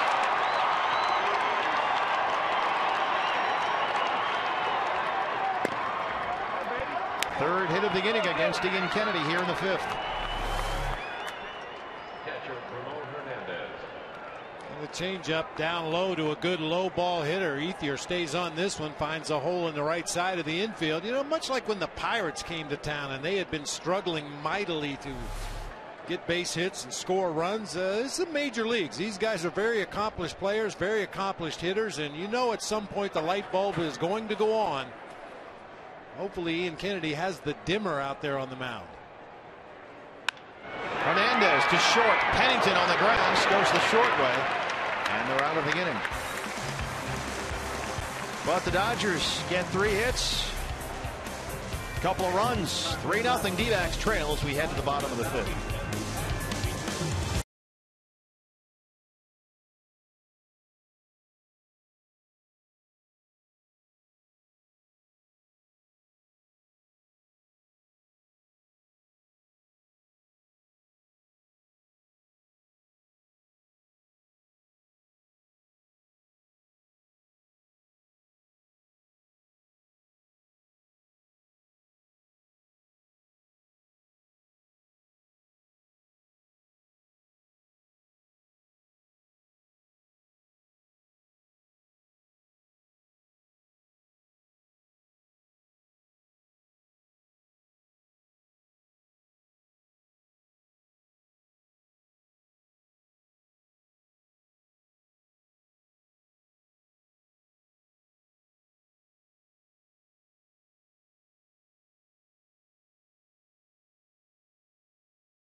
Diamondbacks baseball is brought to you in part by CenturyLink, your link to what's next, and by Jack in the Box. The Chipotle Chicken Club Combo is back for a limited time at Jack in the Box. Try one today with fries and a drink for just $4.99 plus tax. FoxSportsArizona.com has all your online local sports coverage you can't find anywhere else. Exclusive coverage of the D-backs along with a report on tomorrow's big tribute to Joe Garagiola Sr. Content and coverage of Coyotes, Suns, Cardinals, so much more. FoxSportsArizona.com. Big day here tomorrow as we honor Joe Garagiola. Wishing the best in his retirement as we broadcast from the Joe Garagiola booth here at Chase Field. And that will be quite an honor. Joe is going to come in, do a couple of innings, give BB a break. You can go down and get a snow cone, whatever you want. You're going to hit some food stand, I know that. No, I'm going to stay right here and listen to Joe. I'll tell you what, Joe had a huge effect on a lot of people's career. A lot of us that went from playing to the booth. Listening to Joe growing up, and then as a catcher in the big leagues, when Joe would come to do the game of the week, he would always go to the catchers to try to get information on the pitching staff and how are you guys been throwing, who's healthy, who's not healthy, and I learned an awful lot from Joe. And I have a laptop that goes everywhere with me, and on the iTunes, I love to watch old games. I'm an old games junkie. I'll watch old games. Joe probably didn't like that I call them old games, but 70s and like that. I got about a dozen great Joe Garagiola, Tony Kubek games from the game of the week, postseason games. Pennington high in the air. That's going to get out of play. Well, Steve, you're probably a little too young for this too, but those of us of a certain age, back in the day, the game of the week was it. No, believe me, when I was a kid, we had the console TV that was roughly the size of a Buick, and it was in the living room, and you sat on the floor, and when that game came on once a week, every Sunday, because it was the only time you could watch a game other than your local team. And then growing up in Boston, we watched the Red Sox on WSBK Channel 38. With Dick Stockton and Ken Harrelson were doing the games back then. But when you had the Saturday game with Joe and Tony, that was a huge deal. That was a big deal. You'd watch This Week in Baseball, then you'd watch the Sunday game with Joe G. Base hit for Pennington. He's 1 for 2. Leadoff man on here in the 5th.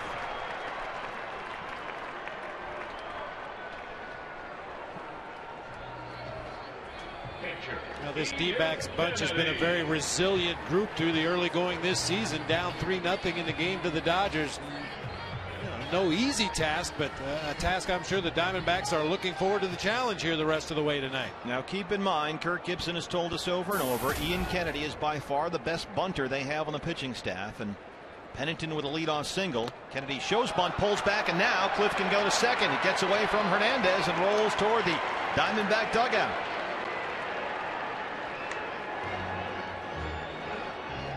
Like a fastball in the dirt. I mentioned in that last half inning, Miggy had some issues last night with the David Hernandez fastball in the dirt. I talked to Glenn Sherlock, the Cubs bullpen coach and catching instructor, rather the Diamondbacks bullpen coach, catching instructor, and about that very play. The catchers never anticipate that fastball in the dirt. You can never quickly enough get in a good blocking position. You just have to get lucky sometimes.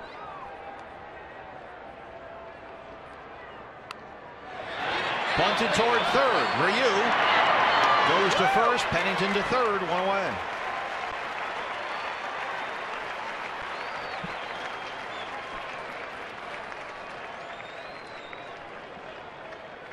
Center fielder, A.J. Pollock. Here's A.J. Pollock. Doubled his last time up. He's 1 for 2. Sacrifice 1 to 3. Chance for A.J. to get the Diamondbacks on the board here. There's the defense versus Arizona's leadoff hitter. That terrific opening day, 3 for 4 against the Cardinals. Then didn't get a hit over his next 5 games. Got the start in center field here Wednesday afternoon against the Pirates. Made a great running diving catch in the first inning. And then went double homer to finish 3 for 5 for RBI. Swing and a miss, 1-1. And what made AJ's performance Wednesday so interesting was Kirk Gibson not only started him in center field, but Gibby put Pollock second in the batting order, despite the fact he'd gone hitless since opening day. And Gibby said it was just a hunch.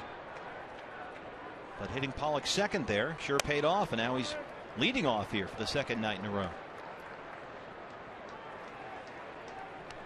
AJ says he just tries to do a little bit of everything out there every single day, no matter what. Should be able to bring something to the table, whether it's defense, hitting, base running. Just don't be quiet for the whole game. Broken bat. This will get a run in. Pennington scores 3-1.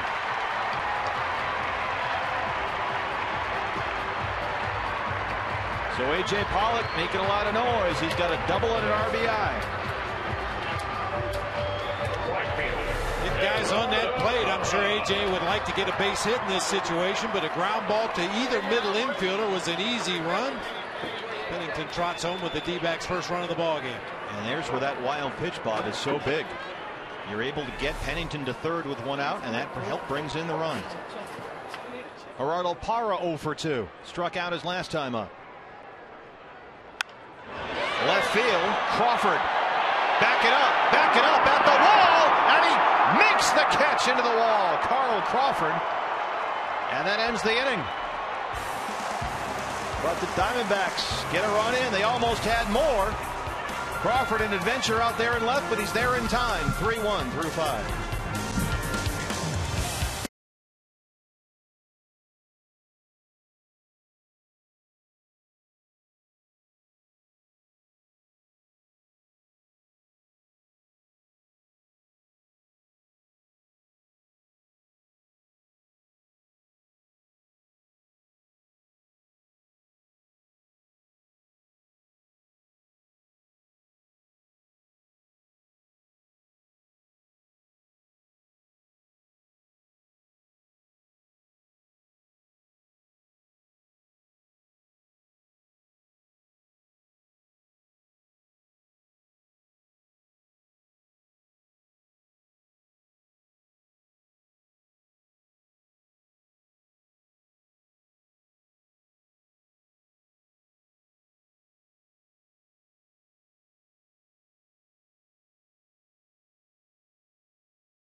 Fun times at the Ram Trucks pool. Great place to watch a game. Bob and I were out there earlier this week where one of us went into the pool. RamTrucks.com pool area. And we've mentioned what a great view it is out there. You really do get the perspective of playing the outfield, because look at that wall. You're not too far high off the same level as the playing field. And when the ball comes at you out there, you really do feel like you're playing right or center field. There it is. You can sit in the hot tub back there. You can see the game from the hot tub. Pool's in there as well. Got some tables and chairs out there. Great area to hang out in all night. Luis Cruz is 0 for 2. And our pool game notwithstanding, you are allowed to have food out there. Yeah, you would. It's funny because we couldn't find any food when we were out there. Interesting. High in the air, Pennington backing up. Marte coming in. Trolls him off, one away. Cruz 0 for 3. He's now 3 for 29 on the year.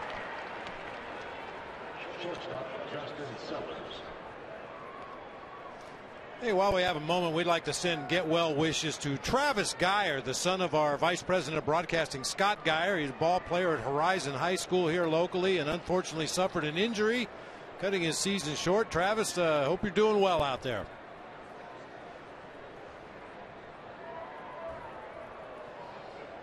Scott is very proud of his boys. Loves to show you pictures of them playing ball.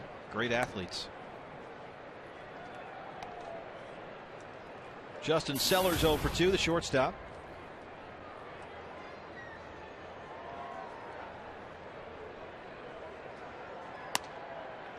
One and one now.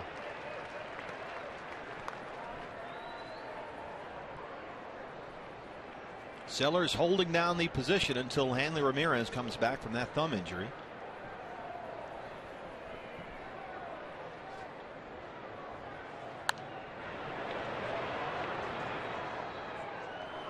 And we were talking about it a little bit last night. It'd be interesting to see what the Dodgers do defensively when Hanley Ramirez returns. He had lost a step or 2 or 5 or 6 at shortstop. Well, the idea is that when Hanley does come back, he could go to third and Cruz could move to short full time. That's an option. Of course, Ramirez suffered a torn ligament in his right thumb playing third base in the World Baseball Classic.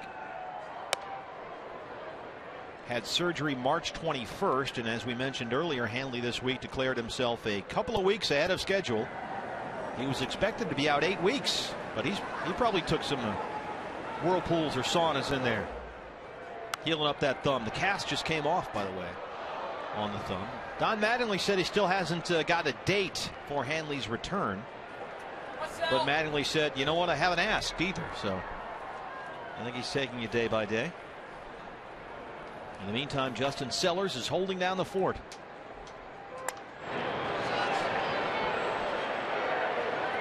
Of course, last year's opening day shortstop for the Dodgers was the son of former Major League pitcher Tom Flash Gordon, a young man by the name of D. Gordon. He's only 24 years old, but had a rough season last year. Hit .228, found his way back to the minor leagues this year. Well, he got hurt, and then by the time he came back, they had acquired Hanley Ramirez. And so when he did come back, there was really no spot for him. He finished out the season in the minor leagues, D. Gordon, and then was up here in September, but just watched the whole month, essentially. And D. Gordon is a guy that does profile well in that leadoff spot. You know, should he get fully healthy again, work his way back into the good graces of the organization, he's a guy that they could plug in at shortstop and a leadoff spot in the lineup.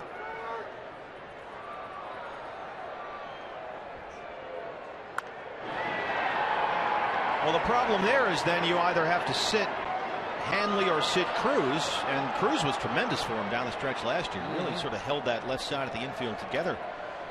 But as far as Gordon, the Dodgers said they didn't want to interrupt his development in the minor leagues and put him back out there up here for a short period of time, or only a part of the time. Sellers to short, Pennington long throw. They got him at first. James Hoy says he's out. Dodger dugout on the top step, but no argument from Don Mattingly.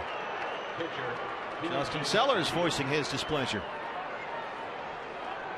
I'll tell you what, I don't know if there's a shortstop in the game that's playing better defense right now than Cliff Pennington. He has made every play, every direction. Looks like the D-backs may have gotten a break on that one, but Cliff Pennington gets rewarded for that outstanding backhanded play and throw all the way across the diamond. Here's Ryu's 2 for 2, his first 2 major league hits. Boy, he has been just sensational at shortstop. He's made every play. He's 3 for 3. Parra thought about the play at first, but Goldie wasn't to the bag in time. And the family watching Hyunjin Ryu get his first 3 major league hits. 2 singles and a double.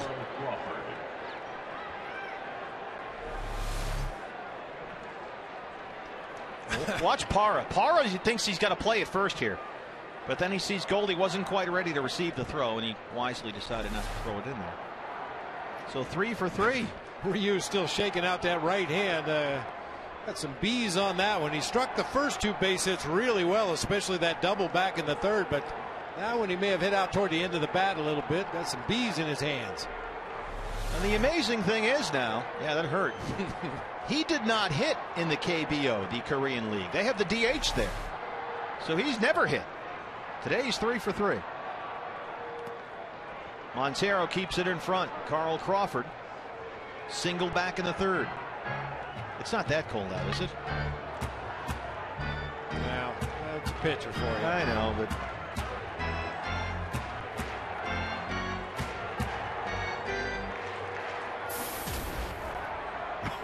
Crawford hitting .405 on the year.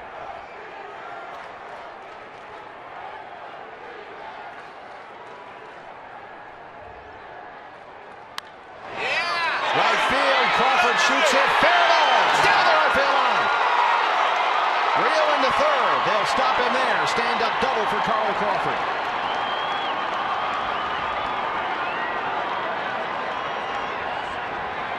Once again in this game, Ryu and Crawford get back-to-back hits.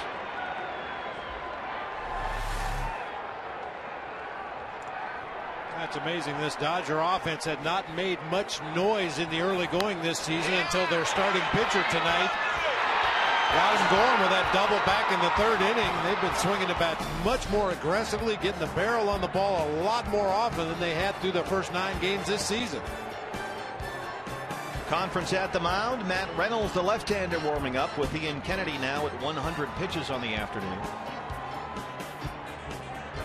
And you've got Schumacher coming up, followed by Kemp. Gonzalez is the lefty, and Reynolds is up in the bullpen. Hyunjin Ryu doing all the damage here offensively with the exception of the Gonzalez home run. And is he Babe Ruth? 3 for 3. Wah, wah. He's making like Babe Ruth here tonight. Schumacher had an RBI double his last time up.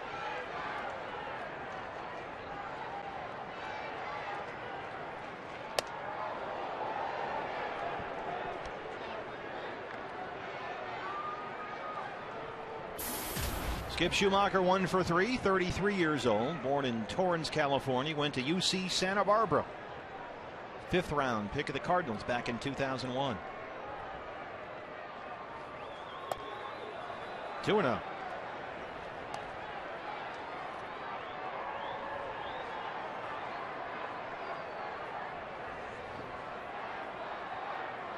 First base is open. The slumping Matt Kemp is on deck. Kemp is 0 for 3 today. 2-0 now to Skip Schumacher. 2-1.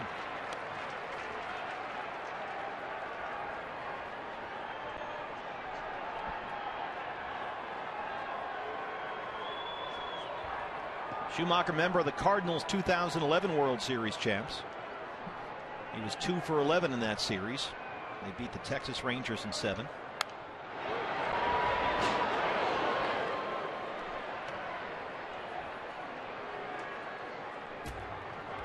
Spent his entire 8-year big league career with the Cardinals. Traded to the Dodgers last December for minor league infielder Jake Lemmerman.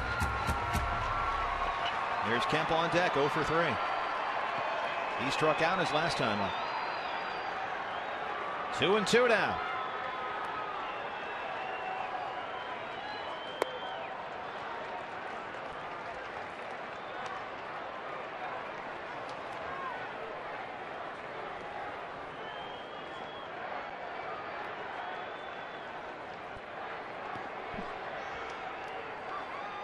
Ryu on third, Crawford the runner at second. Ball 4. They're loaded for Matt Kemp.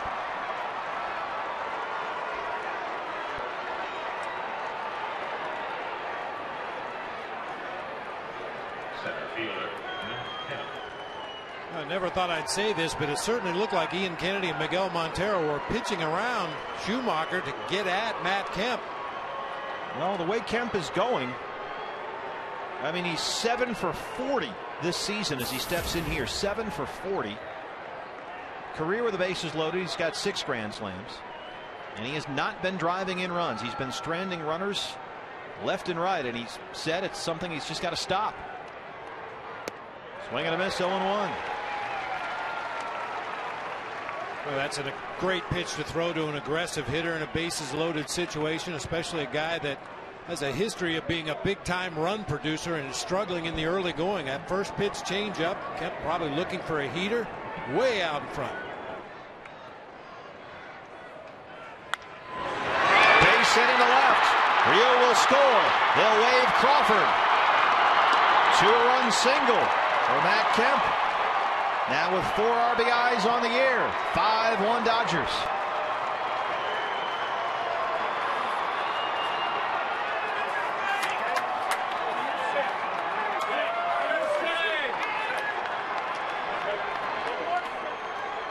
Kirk Gibson on his way to go get Ian Kennedy. Matt Reynolds is coming in. He'll work to the left-hander Adrian Gonzalez. We'll take a break. 5-1 Dodgers lead the Diamondbacks here in the 6th.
Matt Reynolds on for the Diamondbacks here. Got to wax the truck. Nice and shiny up by the RamTrucks.com pool area. That's what they do while on your car, right? While we're up here, you get down there every day. Someone's worked it over. Matt Reynolds, and boy, has he been outstanding this year. 2 runs in the inning for the Dodgers. 2 on and 2 out for Gonzalez. He is 2 for 2. Singled in the 2nd, homer to lead off the 4th, and was intentionally walked back in the 5th. Stepping in here at 368.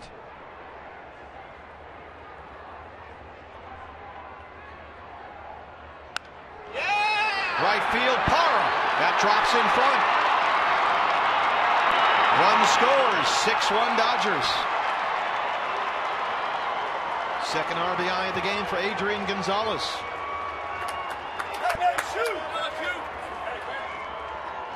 Fourth hit in the inning.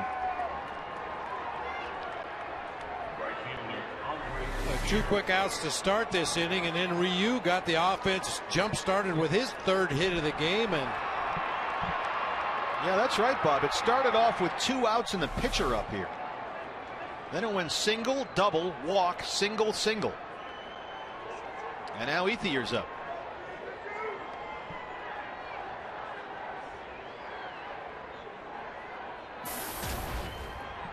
Kemp to second, Gonzalez at first.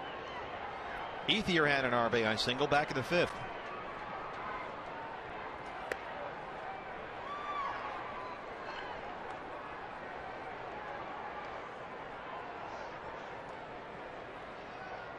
Eleven hits for LA, 4 for Arizona.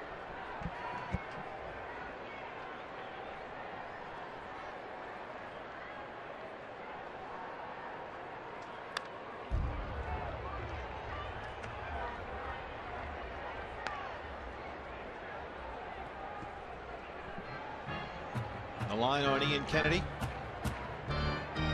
He's still responsible for Kemp out there on the bases.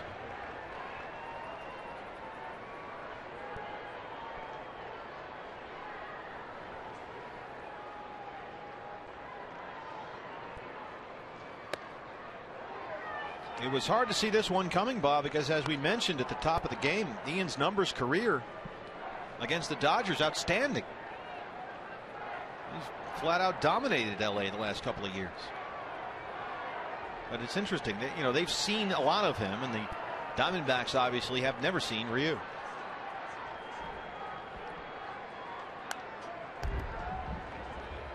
Yeah, Ian just wasn't consistently hitting his spots with his fastball. His changeup at times was very good tonight. At other times, couldn't seem to find the zone with that one either.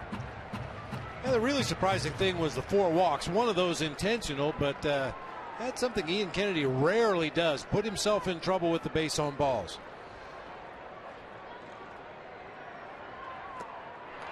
Reynolds strikes out Ethier, and the Dodgers strand 2 here. But they get 3 runs here in the 6th. We'll go bottom 6 here at Chase Field. Diamondbacks trail LA 6-1.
Kennedy's night.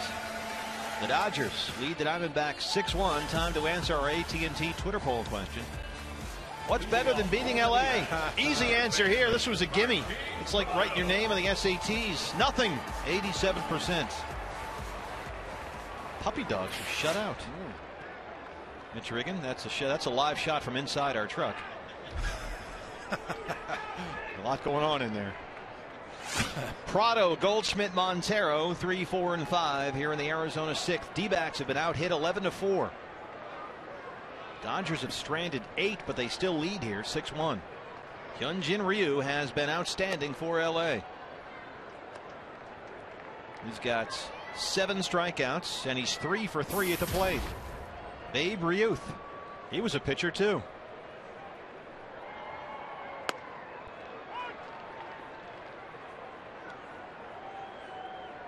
Prado flied out to center in the 1st and lined out to left in the 4th. Now 14 for 48 on the year.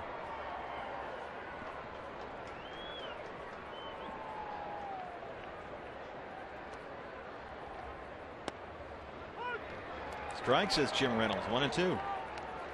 It was kind of odd there. It looked like Ryu had started his windup out there on the mound while Hernandez was still giving signs behind home plate. Just throw it. Yeah, just flash slider very late, and Ryu rolled it up there for a called strike.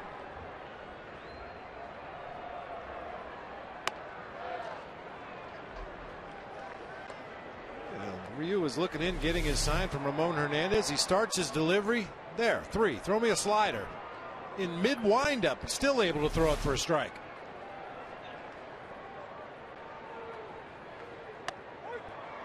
Strikes him out looking.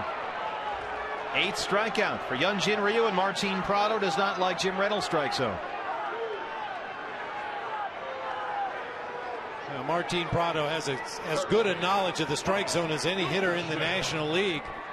And for him to argue that long with Jim Reynolds, you can be pretty sure that ball was off the plate. We'll get a look on our Fox tracks. Yep.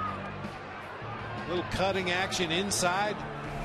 May have started on the corner, but ended up off the plate inside, and Martin Prado let Jim Reynolds know about it.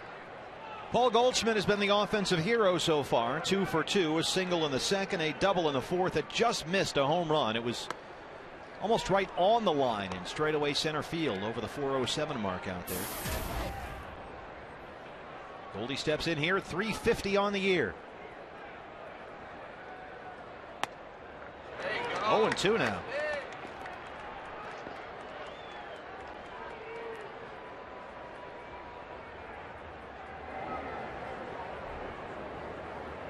Great crowd here tonight, 37,214. Chopper is foul. But as we learned yesterday, not foul until somebody touches it. Hey, fans, play Kachinko by signing up at one of the 16 interactive kiosks right here at Chase Field during any Arizona Diamondbacks regular season home game.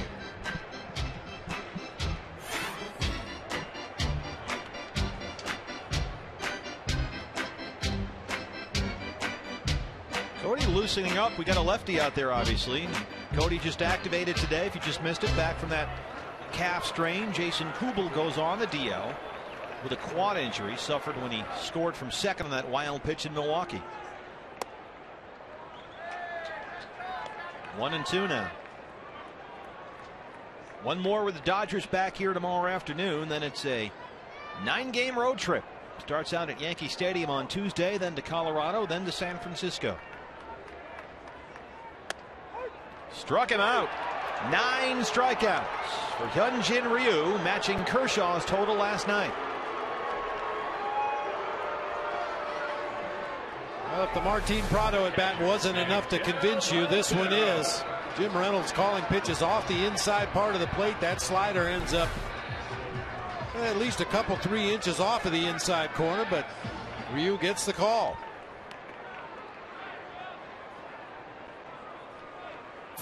Miguel Montero has struck out and walked 0 for 1. Yeah, that wasn't even close.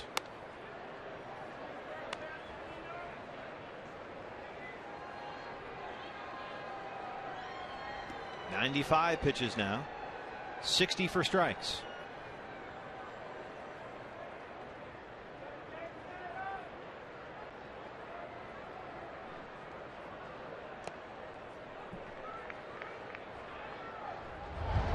Josh Coleminter warming up in the Arizona bullpen. We saw Matt Reynolds in the 6th inning.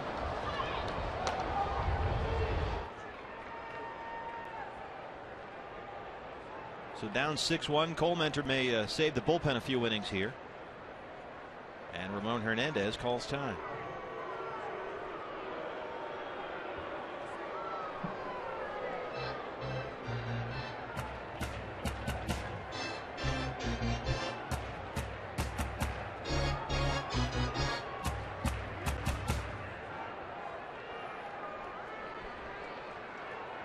.2-0 now. There's a strike, 2-1. We saw Cody Ross in the dugout earlier. He's activated. Jason Kubel on the DL. There's Adam Eaton, who was hitting in the batting cage today, coming off the elbow injury. He's got ants in his pants down there. He can't sit still. 2-2 now. Adam was telling me that some of the boys have been doing a little rookie hazing, Bob. He went out into his car the other day, started up the car, turned on the air conditioning, then poof, baby powder came flying out. Another time went out to his car and it wasn't where he had parked it. Somebody had moved it for him. Ground ball to shortstop Sellers. Diamondbacks facing a little rookie hazing of their own here. Hyunjin Ryu has been outstanding. He's got 9 strikeouts and 3 hits. D-backs trailed the Dodgers 6-1.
the official power partner of the Diamondbacks. MLB.com at bat, the #1 source for live baseball everywhere you go. Available for iPhone, iPad, Android, BlackBerry 10. At Bat delivers D-backs baseball with live audio, pitch tracking, stats, news, highlights, and more. You can text At Bat to 31826 or visit dbacks.com for details.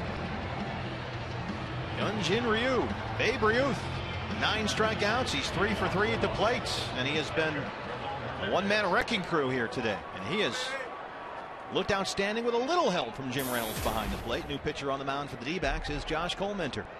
4th appearance of the season for the D-backs right-hander. Been pretty good so far this year, especially that 5-inning outing to end the 16-inning, 5-hour and 32-minute ball game.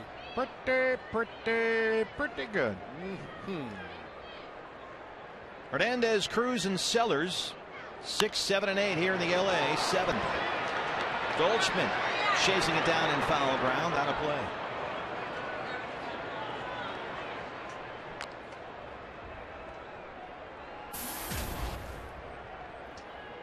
Hernandez 0 for 2.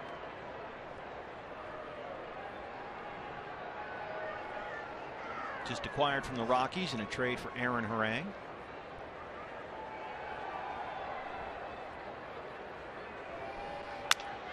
Second base, Josh Wilson takes a big hop, one away. Brad Steinke is downstairs. Brad.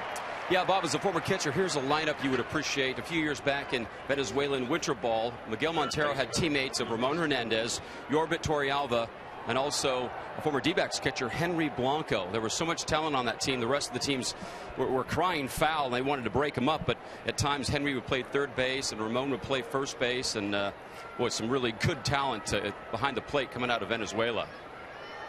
I always thought Henry Blanco had the best nickname in baseball. Hank White. I mean, that's just the simplicity of that was fantastic. Well, you know my feeling about catchers. You can't get enough of them on the field. Or in the booth. That too. 1-1. Willie Eves next to Jason Kubel, who just went on the DL this afternoon.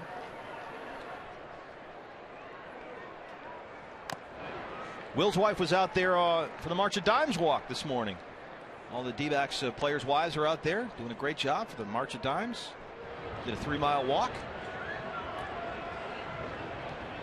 My wife Cindy was out there participating early in the morning. They got up. 1-2 now. Straight up in the air. Goldie in the coach's box. 2 down. These were the Diamondbacks ladies this morning out there doing their walk. There's my lovely wife on the far left. Lisa Bloomquist and everybody out there did a tremendous job raising money and awareness for March of Dimes and healthy babies. Boy, what a great day for it.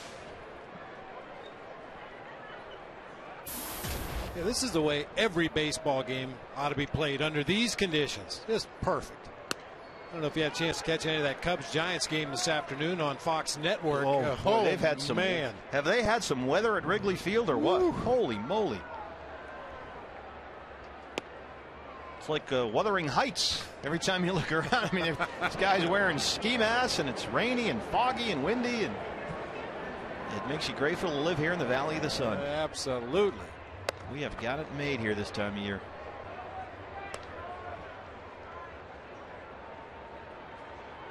Sellers is 0 for 3. Struck out back in the 4th. 5 for 29 in the year.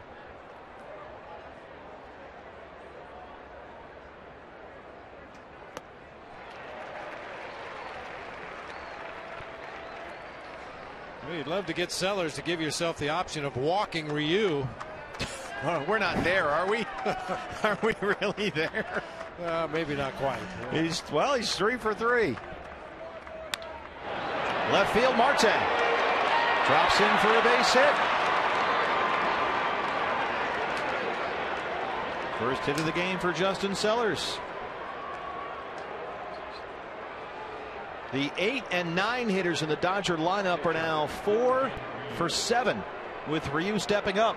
First 3-hit game by a Dodger pitcher since Randy Wolf went 3 for 4 against the Diamondbacks here at Chase Field. That's coincidence, not irony. Now that's the changeup. Throw to first, and they got him. Sellers picked off. Miguel Montero doing the little things. Justin Sellers taking too big a lead. And they got him. That ends the top of the 7th. D-backs trail 6-1.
Get a Wade Miley Garden Gnome courtesy of Sanderson Ford. Saturday, April 27th. D-backs and Rockies 5:10 start. Be sure to come early and enjoy the Outdoor Night Street Festival. Learn how to fish, shoot a bow and arrow, and participate in other outdoor activities right outside Chase Field here.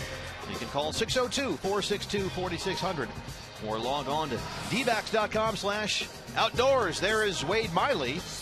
And here with Joe Borowski now is the Wade Miley Garden Gnome. I took this into the pool the other night. And it made it back here safely. We both made it out alive. Although we're barely surviving Ryu here, Joe. What do you see? I'll tell you what, for the first time seeing him, he definitely knows how to pitch, that's for sure. He can throw all 3 of his pitches for strikes.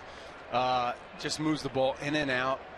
And like you were saying earlier, Bob, he hides it long enough where you can't get a good look at it until it's already up on you. Yeah, just watching the reaction of some of the Diamondbacks hitters, they seem to be caught by surprise on occasion by a 90-mile-an-hour fastball in the strike zone. That tells you he's hiding the ball well. Marte, Wilson, Pennington here. Alfredo Marte is 0 for 2.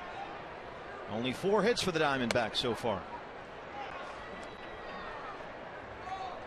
He might have a career as a hitter after pitching's done.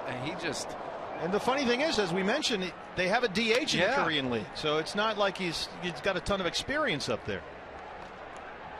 I don't know if it's just him swinging the bat well, or we just found ways to hit his bat.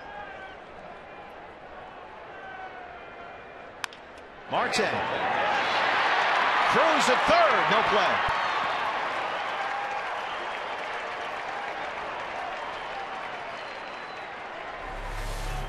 Oh, hit like a bullet down to Luis Cruz at third base. Goes to his backhand side. Hits off the heel of the glove. Fortunately for Marte, rolls far enough away. He's able to leg it out. Good start to the inning. They're going to give him an infield hit. I'll tell you what, there was another Dodger lefty that used to be able to swing the bat pretty good. Just a few booths down from us doing the Spanish telecast, or broadcast rather, of the Dodgers. Fernando Valenzuela.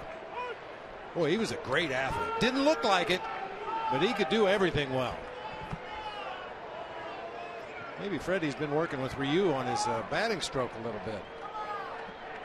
And I know you might disagree, Bob, because all position players do, but we do know the best athletes out there are the pitchers. Here we go. Well, you have to throw, you have to field your position, you have to hit a little bit. You can't just stand, sit back there basically and have the ball thrown to you. The biggest problem starting pitchers have in spring training is getting tee times. He's right about that, actually. Over 2. Get your throwing in, do a little bit of running, and boo, right to the golf course. Yeah, the best golfers are on the team are always the starting pitchers. Absolutely. I mean, Miguel Montero told me yesterday he loves golf, can't get enough, but hey, during the season I can't play, I don't have time. Starting pitchers, you throwing today? No, you? Okay, what time's tee time? Base hit in the left. Josh Wilson back-to-back singles to lead off the D-backs 7th here.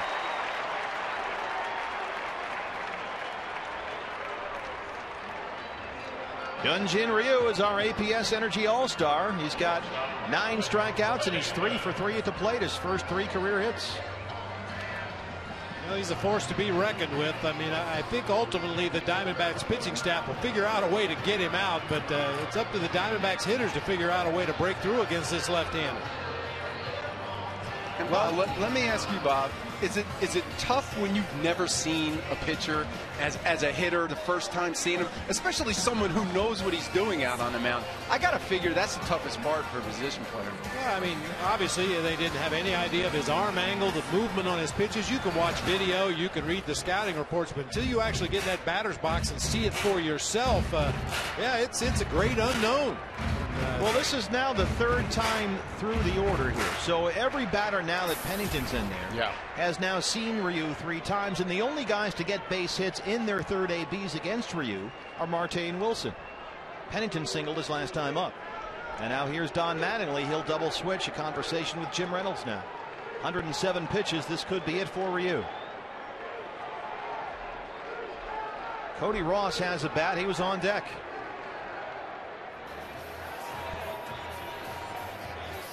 But now that the left-hander may be coming out of the game, we'll see if that is still the case. Mattingly to the mound now.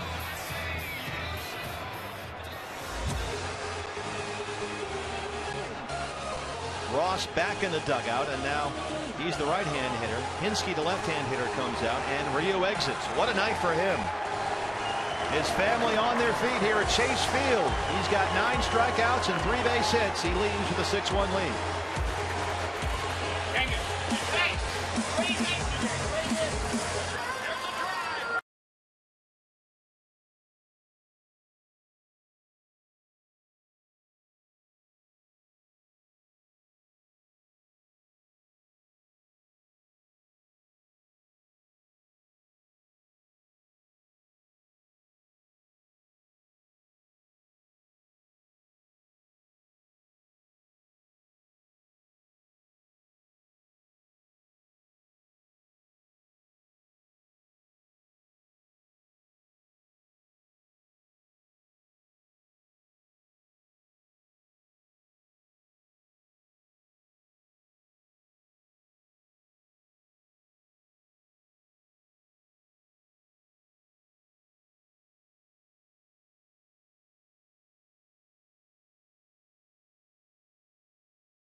Leaves with 2 on here in the 7th, responsible for 2 base runners, 9 strikeouts, 1 earned on 6 hits and 6. He walked 1.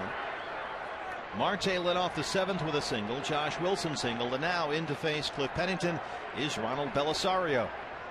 A lot of fastballs from Belisario. Also throws a slider and a splitter, but he loves his heater.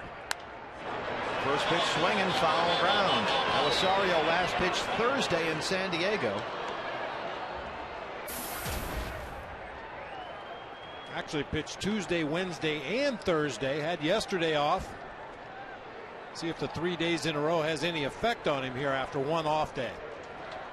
He's a ground ball pitcher. Juan Uribe is in now to play third base as Don Mattingly double switches here. Since 2009, Belisario 9th highest ground ball percentage among major league relievers.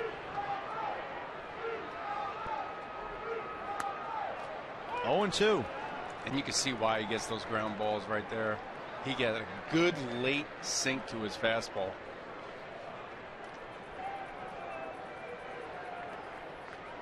Eric Hinsky is on deck. He'll hit for the pitcher. There's a shot from behind home plate here at Chase Field. At batter's eyes, why so many hitters love this ballpark.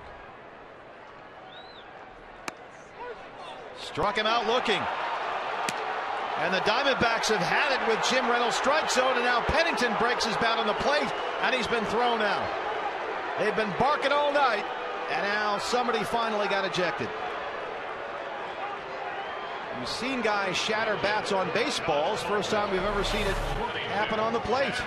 Well, you mentioned that late movement, Joe. It looked like that sinker did work its way back to the corner, but it's been such a wide strike zone tonight. A lot of called third strikes on pitches off the plate. And now here's the problem, guys. Josh Wilson's already in there at second base, so Aaron Hill, who has that bad hand, may have to come in and play here. You could move Prado over. Chavez has got a bat now. So we'll have to see how Kirk Gibson reconfigures his infield. Ideally, you'd like to have Aaron Hill sit out unless you really need him, but now you might. Eric Hinsky's up there. It's 1-0. Here's Aaron Hill. It still has some inflammation in that hand. And they don't want to make that any worse. It needs to go down. And when he hits, he grips the bat tightly, and that's what makes the inflammation swell up a little bit. And you would assume if he's going to come into the game in any way, shape, or form, that he'd be up moving around by now.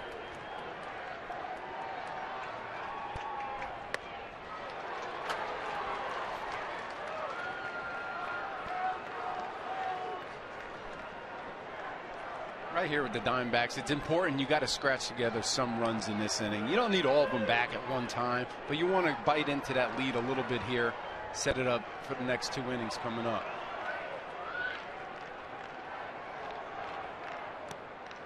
In the dirt, gets away from Hernandez. The runners stay put.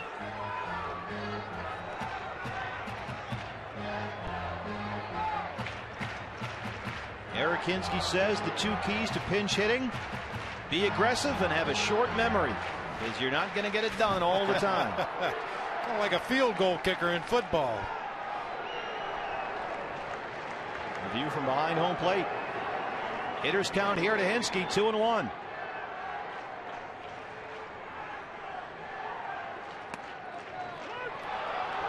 Wow. 2-2 now. The pitch was better than it looked. Ramon Hernandez didn't do his pitcher any favors the way he received that particular pitch.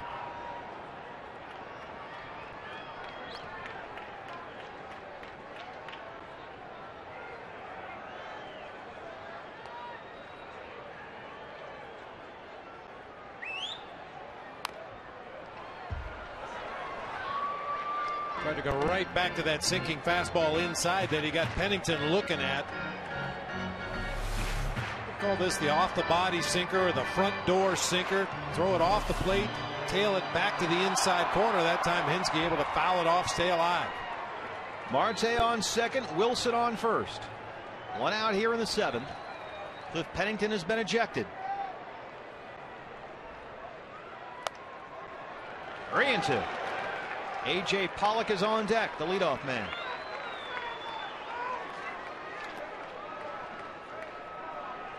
There's A.J. Hinsky steps in now. Marte at second, Wilson at first. Ronald Belisario has allowed only 1 hit against a left-hand batter all season long. Lefties 1 for 8 against Belisario so far this year.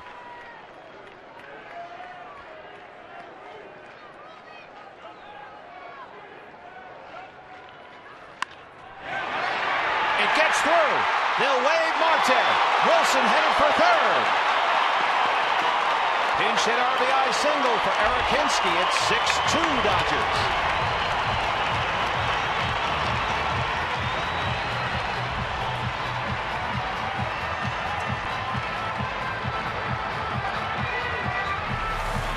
Good battling at bat by Eric Hinske ultimately gets a sinker out over the plate where he can get the barrel of the bat on it, just past a diving Skip Schumacher.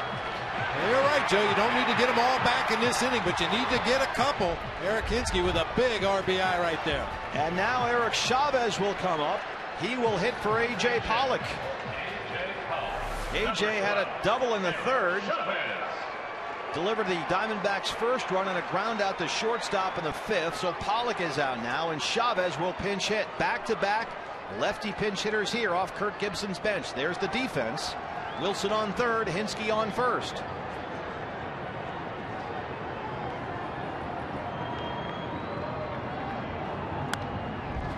I got to tell you guys, I'm a little surprised that Don Mattingly doesn't have a lefty at least standing on the bullpen mound to make this a tougher decision for Kirk Gibson.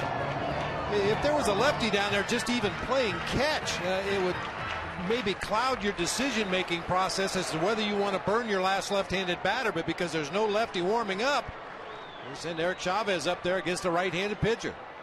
And Bob, the Dodgers have 3 lefties in their bullpen. There's plenty of guys they could put out there. Big cut by Chavez. 0-2 now. That's where the cat and mouse game in the National League comes in. You know, if you do see a lefty warming up down there, geez, if I send Chavez up there and they bring in that lefty, then I'll burn him. Have to go to a right-handed pinch hitter, and there's just a strategy that's involved with the matchups late in a ball game. And don't forget, you've got another left-hand hitter on deck in Gerardo Parra. The bullpen has been an adventure for Don Mattingly.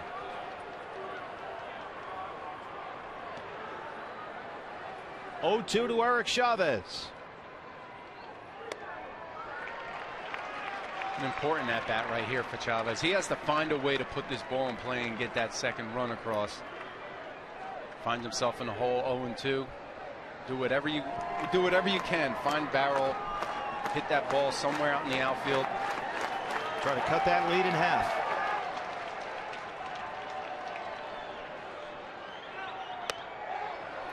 Missed inside. 2-2 now. He's back even. Dunjin Ryu looking on. He was responsible for Marte, who was scored. He's also on the hook for Wilson, who's at third.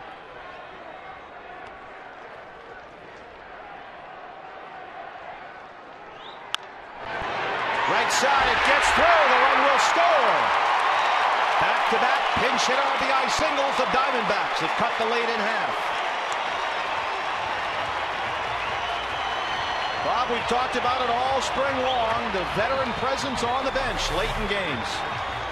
And it really pays off in a big way in the game here. Hinske with his RBI base hit. Chavez takes advantage of that huge hole on the right side of the infield. Well, you said it, a ground ball pitcher.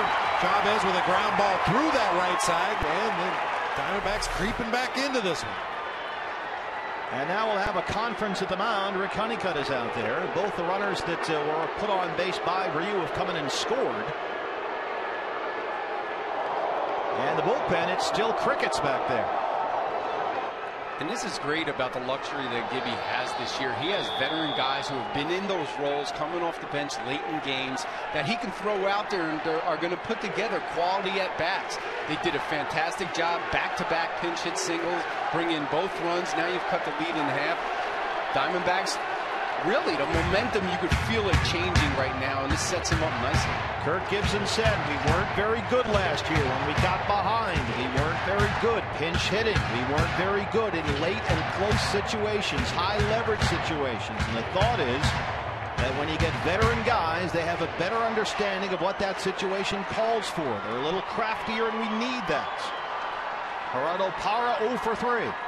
Tying run at the plate here in the 7th with 1 out.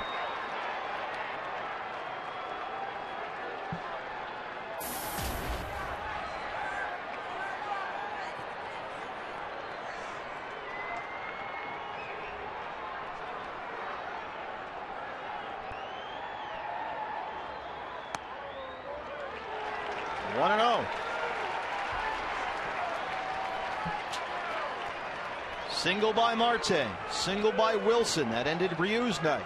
Pennington struck out and was ejected. Hinske RBI single, Chavez RBI single. Now here's Parra 1-0. up the middle. Sellers will take it himself. They get the double play, but the Diamondbacks cut the lead in half. 4 singles in the inning. They get 2 runs in. We're through 7 at 6-3.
Backs beginning on the mound. Here's the left-hander Tony Sipp. Tony and Matt Reynolds forming a nice left-handed duo out of that bullpen so far in the early going for Kirk Gibson. Now Pennington was ejected and they pinch hit for Pollock, so now the defense, it's basically become a spring training game out there. Martin Prado will move from third base to second. Wilson moves from second to short to replace Pennington, who was thrown out of the game. And Eric Chavez takes over at third now. Prado moves to second. New center fielder now is Gerardo Parra. He moves over from right field, and in right field now is the 2013 and Diamondback debut of Cody Ross, who says he feels just fine after that left calf strain. He's running no problem. And now hitting for the pitcher spot will be Juan Uribe. So Chavez at third, Josh Wilson is the shortstop, Martin Prado at second base, Parr is in center field, and Ross is in right. Tony Sipp will now face Juan Uribe. He has 2 hits this season, both are home runs.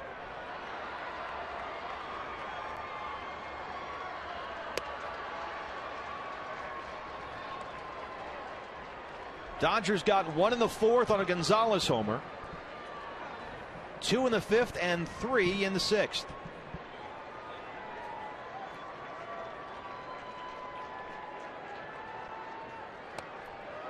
And that's the home run swing, 1-1. At this stage of his career, Juan Uribe is a much better off-speed hitter than fastball hitter, but that doesn't stop him from taking home run cuts at high heaters. He hit a big pinch hit home run in their series against the Padres this week at Petco Park late in the game. Same pitch, same swing, same result, 1-2. He looks like George Scott up there. The boomer. Well, just keep scooting that fastball up a little bit higher. See if he'll chase another one. George Scott used to chase those. He'd swing, come out of his shoes, the batting helmet come flying off. The boomer. Did he go? No, says James Hoy down there at first.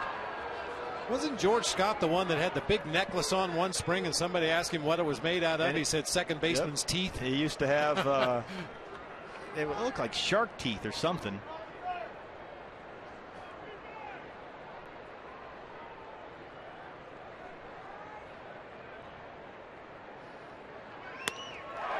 Another George Scott swing, and that's it.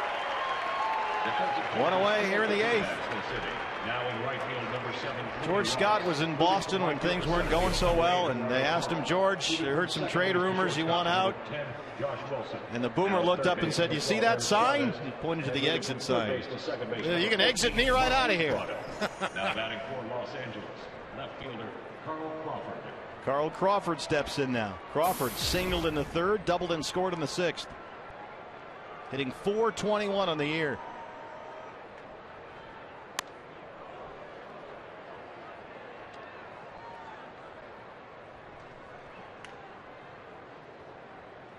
Now there's the lineup posted up here at Chase Field. Prado in at second base now. Wilson the shortstop. Cody Ross is the right fielder, and Eric Chavez at third base. Goldschmidt backhands it at first. Sipp hustles over, 2 down. Tony Sipp, former football defensive back and tennis player, gets over there pretty quick. That's about as fast as I've seen a pitcher get over to cover first base, especially a left-handed thrower. A lot of lefties have a tendency to fall off to the third base side and really have issues recovering and getting over there to cover the bag. But boy, Sipp beat Carl Crawford over there by a mile. He was a really, really good athlete in high school, Tony Sipp. Okaloosa Walton Community College on the Florida Panhandle, finished his collegiate career at Clemson. Skip Schumacher. RBI double and scored back in the 5th.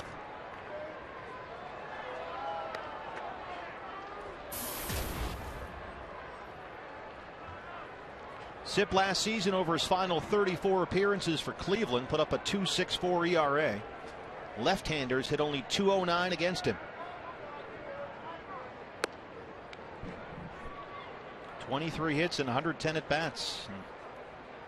Tony, as we've mentioned, not a huge fan of the term loogie, lefty one out guy. Likes to think he can do a little more than that.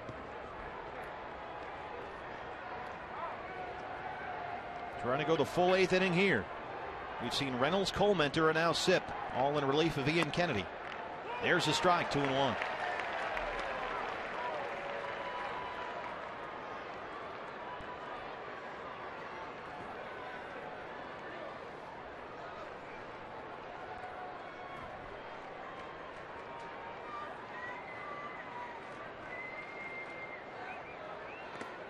In the dirt, nice backhand scoop dart by Miguel Montero.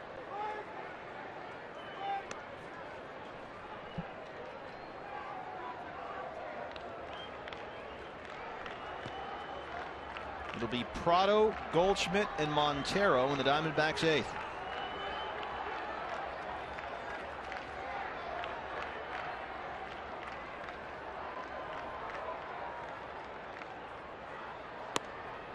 Walked him. 2-out walk issued by Tony Sipp. Matt Kemp comes up now. Kemp had a 2-run single his last time up. Center fielder Matt Kemp.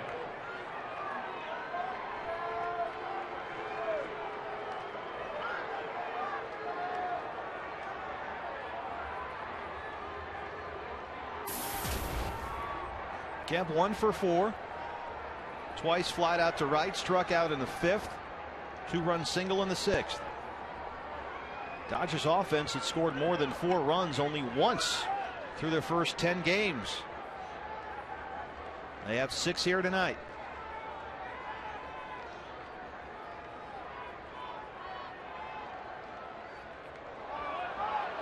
That's a balk.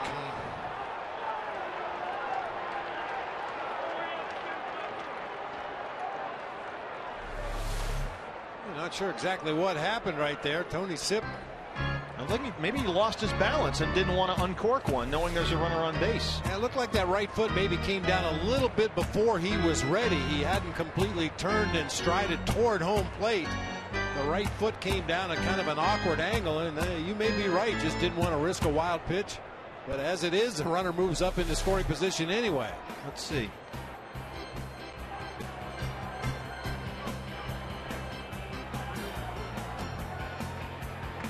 Yeah, he maybe extended it too far out. Kind of landed on the side of that hole that develops out in the front of the mound out there where the pitchers land with their stride foot. Looked like he just kind of landed on the side of that awkwardly. And if that was the case, it was a nice veteran move not to throw the ball, because it could have gone anywhere. So Schumacher moves up into scoring position now. Kemp takes a strike.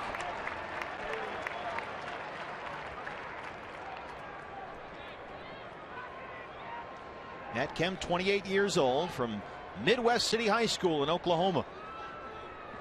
6th round pick by the Dodgers in 2003.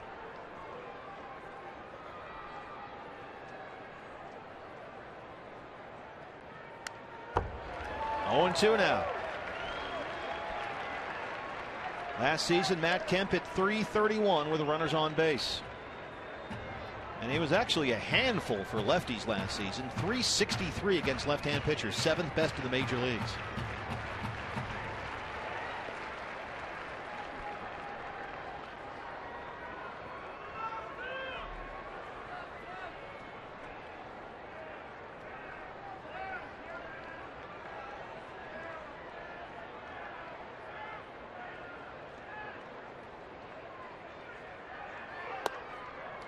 One and two.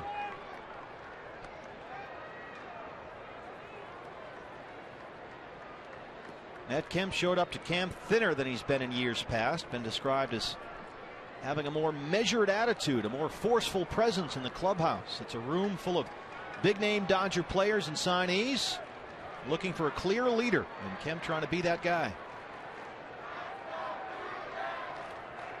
Sip looks Schumacher back to the bag. Don Mattingly says that Kemp is that big presence. He's been here a long time. He knows how it works. Mark Ellis says we brought in a lot of guys, but this is Matt's team, and everyone wants it to be Matt's team.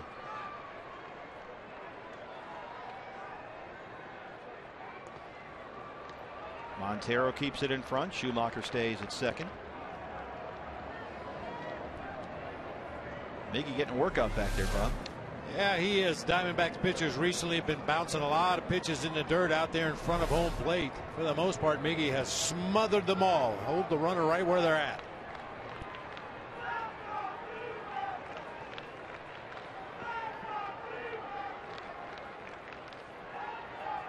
Gonzalez is on deck. He's singled twice and homered, so you'd like to avoid him with men on base if you can here. 2-2. Struck him out looking. Big strikeout there by Tony Sip. He gets 2 in the inning.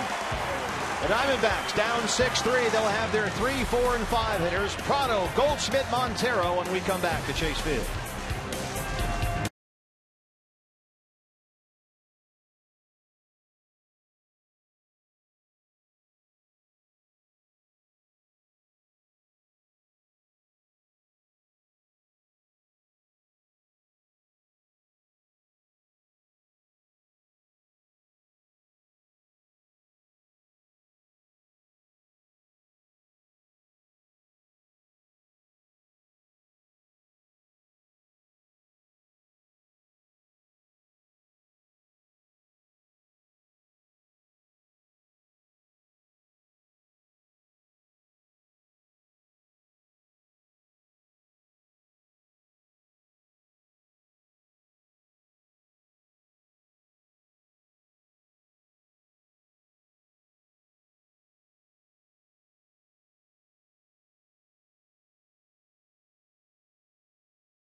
Presented by Ram Trucks. Miguel Montero catches Justin Sellers off first base. That end of the 7th inning.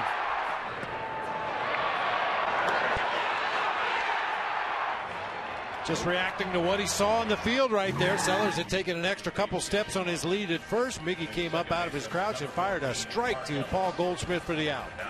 There's Justin Sellers at shortstop. Couple of defensive changes for you to pass along on Don Mattingly's card. Beginning with a new pitcher, here is Kenley Jansen making his 6th appearance of the year.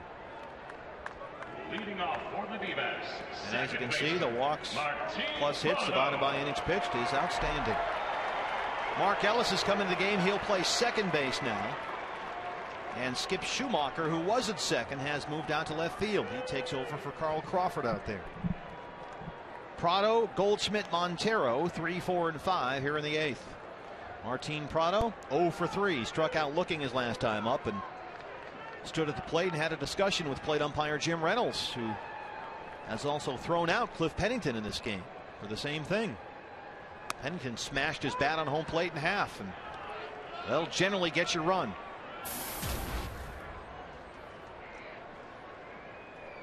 I mentioned when Ronald Belisario came in the ballgame, he loves his fastball, but he threw a lot of sinking fastballs. Kenley Jansen likes his fastball, throws a lot of cutters. That ball will move away from the right-handed hitter. 1-1, that one at 92 miles an hour. Jansen last pitched for the Dodgers Thursday at San Diego. Pitched 1 inning, had a strikeout, and got the save. 4 2/3 scoreless innings this season. Opponents hitting 133 against him, just 2 for 15. 2 walks, 6 strikeouts.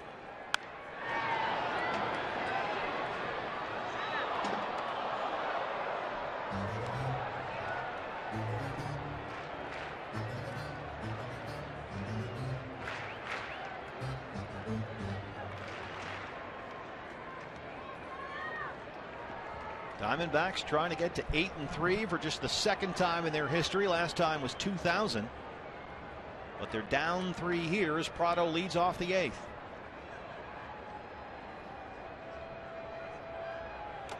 Hit him.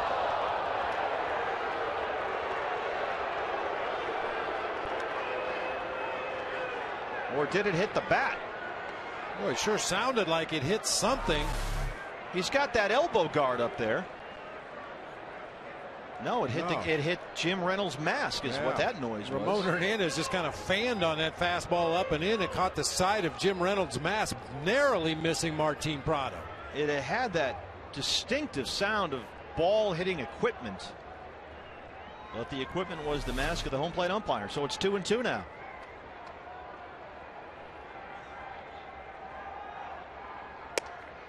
Three and 2.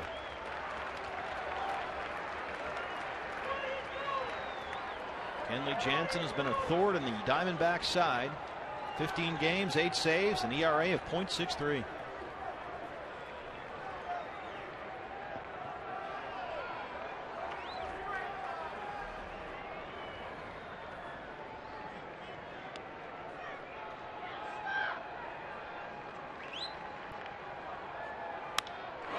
Left field. Schumacher looking up. Martin Prado, home run. Martin Prado takes Kenley Jansen yard. And the Diamondbacks have cut the Dodger lead to 2. Prado's 2nd home run this year.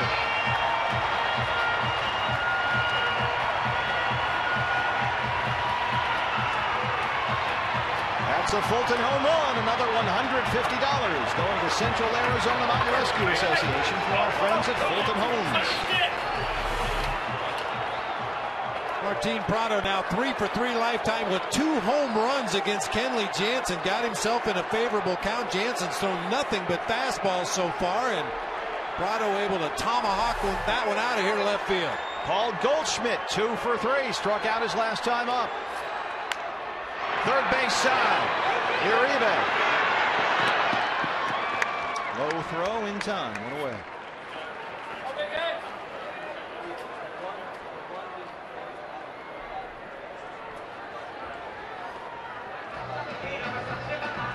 Well, you love to see that right there. Martin Prado had an extended at bat, saw a lot of pitches. He's back there on the bench, imparting the knowledge that he garnered in that at bat.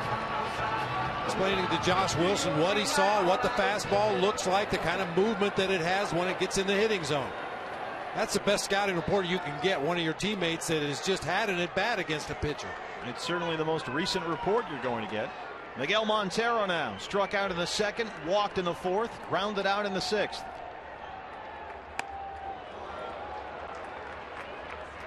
16 appearances against the D-backs. That's the first home run that Kenley Jansen has surrendered. In that time, 31 strikeouts, 2 walks. Miggy 250 on the year, a homer, 7 RBI. Martin Prado now with 2 homers and 6 RBI on the year. Beat LA chant gets louder and louder here at Chase Field. 20,000 Beat LA t-shirts throughout the crowd. Great crowd here tonight. 37,000 plus on hand. Here's the shirts. Big street festival outside. The Libres in the house. 0-2 now. Another big crowd expected tomorrow afternoon. And then it's on the plane and headed to New York for a 9-game road trip that begins Tuesday with 3 at Yankee Stadium. Then on to Colorado and then San Francisco.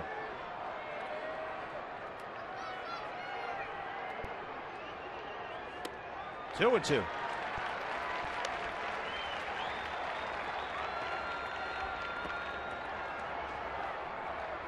It's never fair to compare anybody to Mariano Rivera, but Kenley Jansen, similar style of pitcher, just throws cutter after cutter after cutter. Occasionally will mix in a high 4-seamer just to try to change the hitter's eye level, but he's going to live and die with that cut fastball in the low 90s. Center field, Kemp drops in front.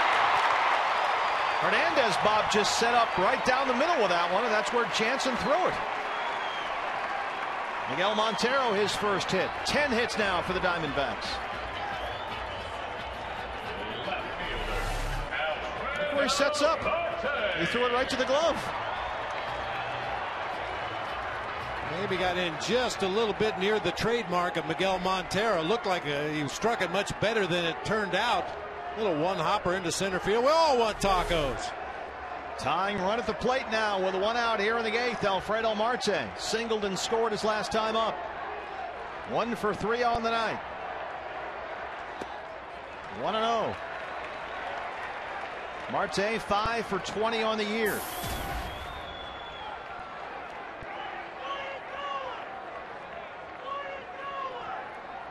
And how about right now to get a hold of his first major league home run? Oh, wouldn't it be something? 2-0.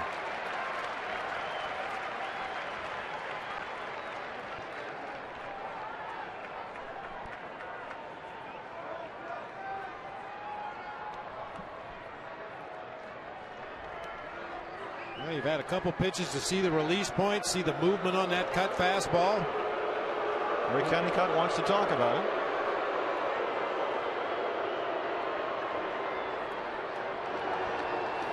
J.J. Putz, who got the save here last night, warming up. Rally caps are on. Beat LA t-shirts are on. Jim Reynolds out there to break up the meeting. Now the Beat LA chants really starting to get cranked up here. Diamondback Nation. 37,000 plus here.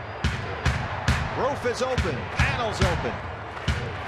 D-backs were down 6-1. Now they have the tying run at the plate with 1 out here in the 8th.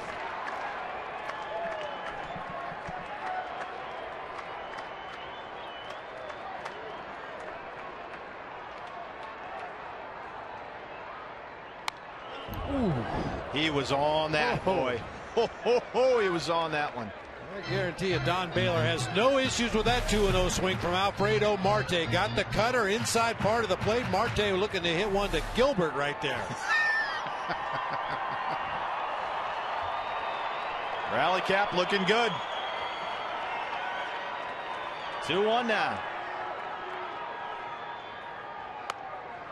2-2. It looks like the more Jansen takes off that fastball, the more cutting action he gets. That one only 90 miles per hour and really moved almost like a right-handed slider away from the bat of Marte. Marte's hit safely now in 4 of the last 5 games, including tonight.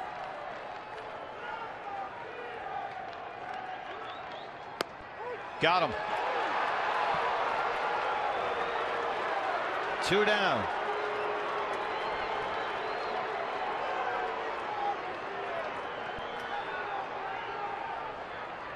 Aaron Hill is coming out on deck. Aaron Hill is going to hit for Josh Wilson here. And the crowd sees this, and now they're on their feet. Bruised left hand. It's a left hand contusion. He sat out yesterday, sat out Wednesday, and now here's Aaron Hill. Can he pull a Willis Reed here? Hit on the top of the left hand by a James McDonald pitch Tuesday night. X-rays were negative. The hand was very sore. But Kirk Gibson told us before the game, I won't hesitate to use him tonight if I need him, and now he does. 0-1.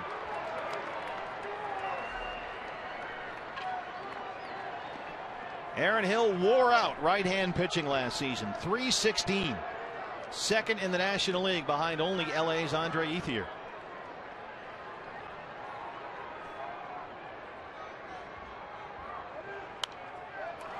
Oh, 0-2.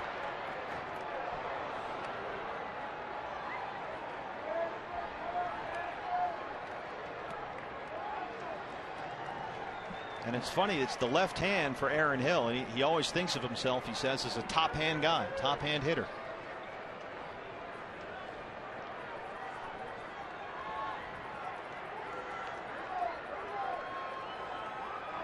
Looks like they want to elevate a fastball here in the 0-2 count.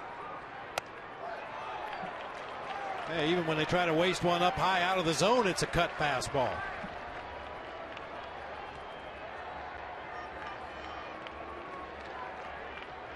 Cody Ross is on deck.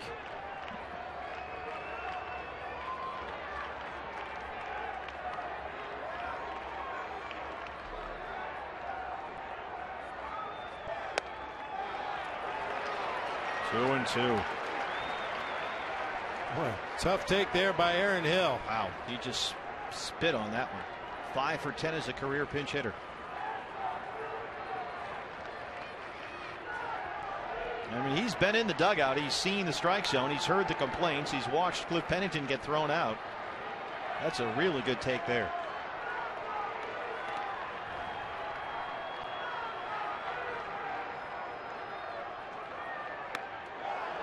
Three and two. Woo! Wow, this is a major league at bat right here. Aaron Hill has his X-ray vision on tonight. Ooh, cut fastball right at the knees on the outside corner. Caught a huge break right there. Make it hurt. Montero on first. 2 outs. Aaron Hill tying run at the plate. 22 pitches by Jansen now. 12 for strikes. Here's the 3-2. Drives it to left. Fair ball. Montero will score. Pinch hit RBI double for Aaron Hill, and it's 6-5. Give him a hand.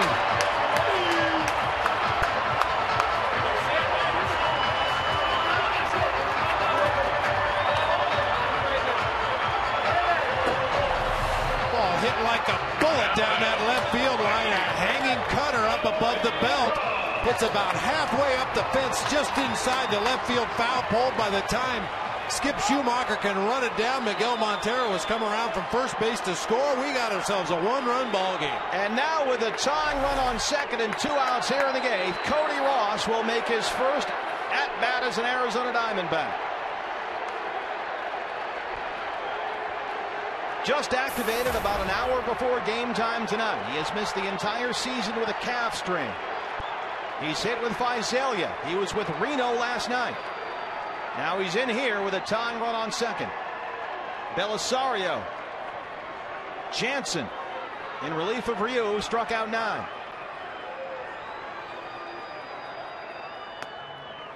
1-0.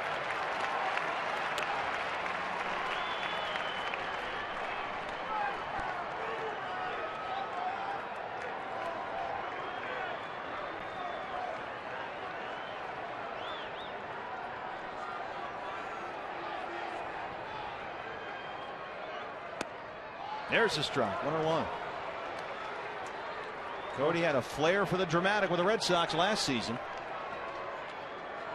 .284 career hitter with runners in scoring position. Hill the tying run on second. How about Diamondback pinch hitters tonight? Hinsky, Chavez, Hill. Money. All RBI base hits.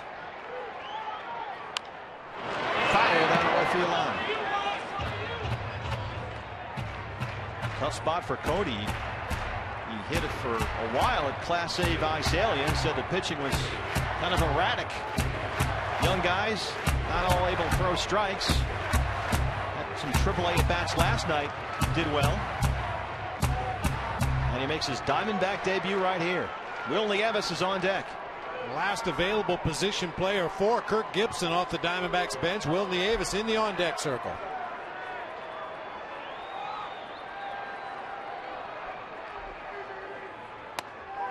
Got him looking. Cody Ross not happy with Jim Reynolds' strike zone. 2 strikeouts in the inning.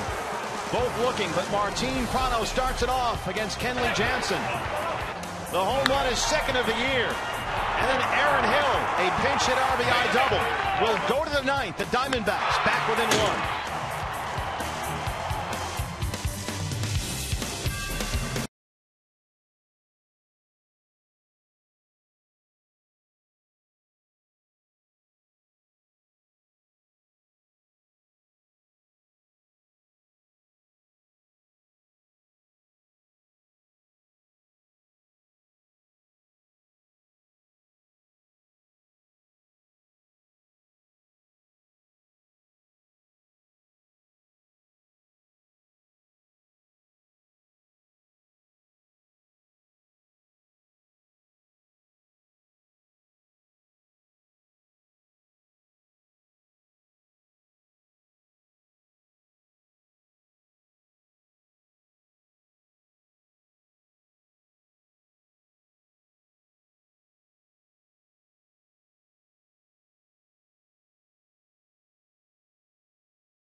And the D-backs bid farewell to a legend of the game, Hall of Fame broadcaster Joe Garagiola.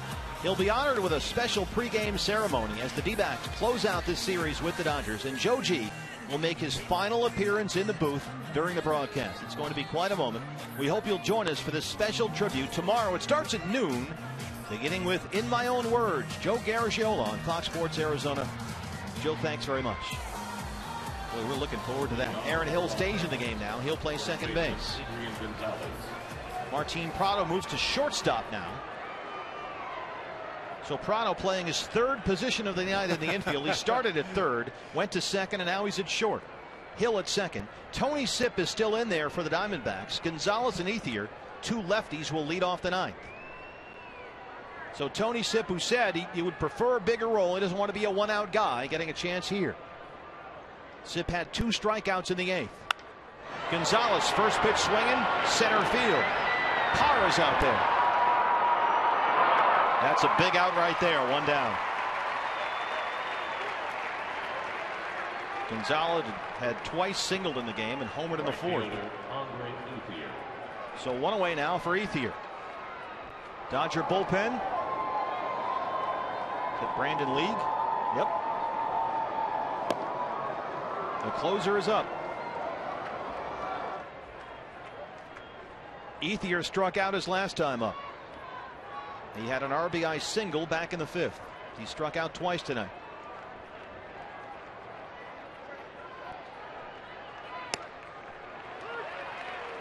Oh, 0-1.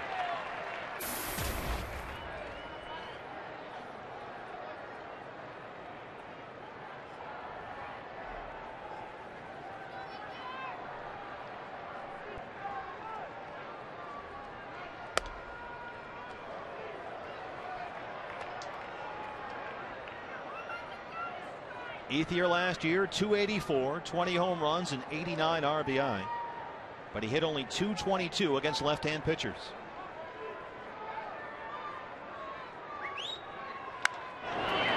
Left center.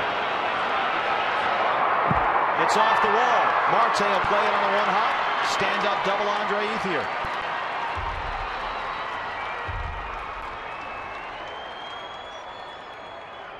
Ethier 2 for 4 with a walk tonight. We talked about it with Adrian Gonzalez last night. A lot of times a left-handed hitter who's struggling needs an at-bat against a tough left-handed pitcher. That time Andre Ethier didn't try to pull that ball, let it get deep in the hitting zone, drove it to the opposite field. So the plan was for Sip to face Gonzalez and Ethier, the two lefties. And now we'll see Heath Bell here. Heath Bell makes his entrance at Chase Field. We take a break for now. Ramon Hernandez is on deck. He'll be up when we come back.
Pilots, number 21 on the mound, the Heath Bell experience. Ramon Hernandez steps up, one out here in the ninth. Ethier on second after the one-out double. Strike, 0-1. The numbers on Heath Bell, and since that first outing here against the Cardinals, much improved. Picked up his first save as a D-back last Sunday against the Milwaukee Brewers.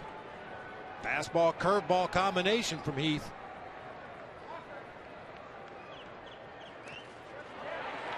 Once again, Miguel Montero keeps it in front.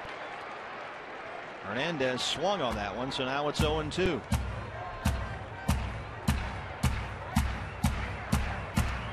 Heath Bell has said every great player has a down year, and it's really how you react the next year.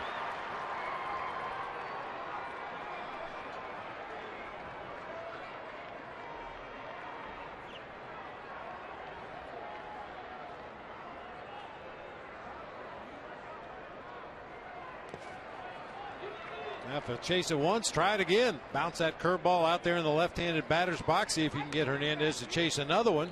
And you've got to have tremendous faith in the guy that's behind the plate to throw that pitch with the important potential run on second base. Miguel Montero.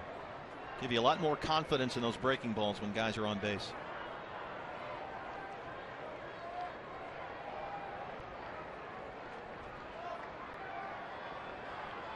Mark Ellis is on deck. He came into the game to play second base. 1-2 now. Didn't get the outside corner from Jim Reynolds. 2-2. One thing we've seen throughout the evening, Jim Reynolds will give you a little bit on the inside part of the plate to a right-handed hitter, but he's going to make you hit the corner on that side of the plate. That's a good call right there. 2-2.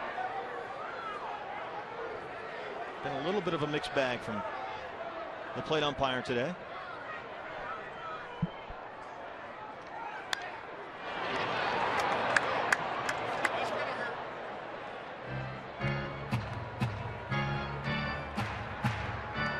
Hernandez hit into a double play back in the second, walked in the fourth, fielder's choice in the fifth, grounded to second in the seventh. Ethier, double off Sip with 1 out. 13 hits for the Dodgers, 11 for the Diamondbacks. LA has left 9. 2-2 one more time. Fair ball down the right field line. They wave Ethier. Here comes the run. RBI double for Hernandez. It's 7-5 LA. Back-to-back doubles here in the ninth.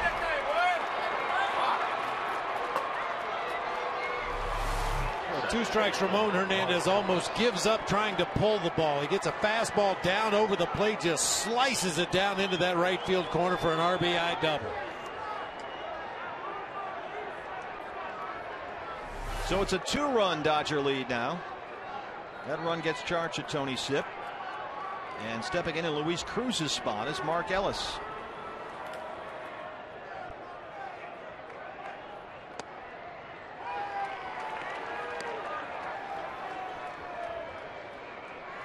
First double for Hernandez, brings in a run and makes it a 2-run lead again.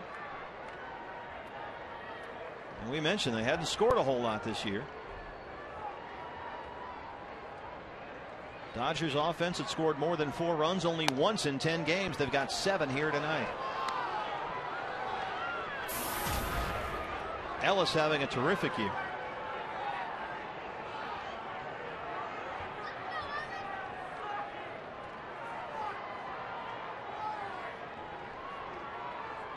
The 1-1.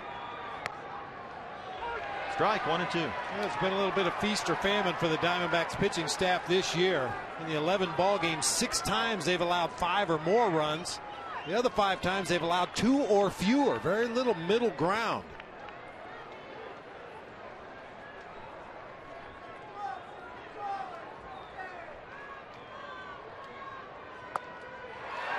Struck him out.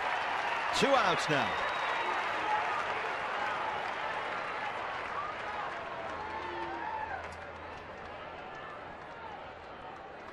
Shortstop Justin Sellers will hit. He singled his last time up. 1 for 4. And 6 for 30 on the year.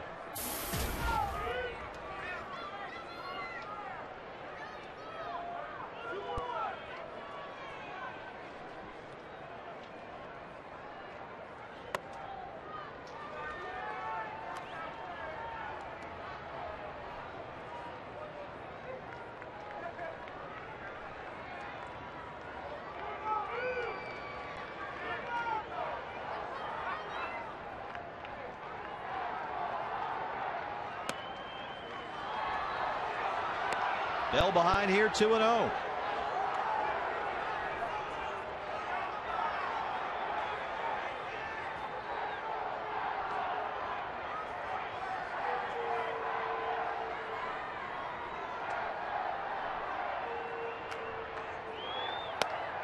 There's a strike, 2-1. 55 major league games over the previous 2 seasons. Justin Sellers hit .204. He's a career .268 hitter over 8 minor league years.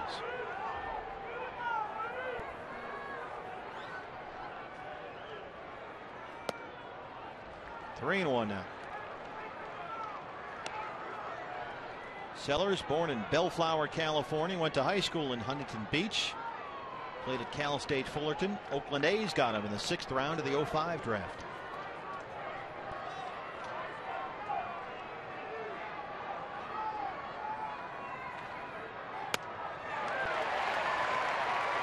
Can't catch up to the fastball. It's 3-2. Juan Uribe is on deck.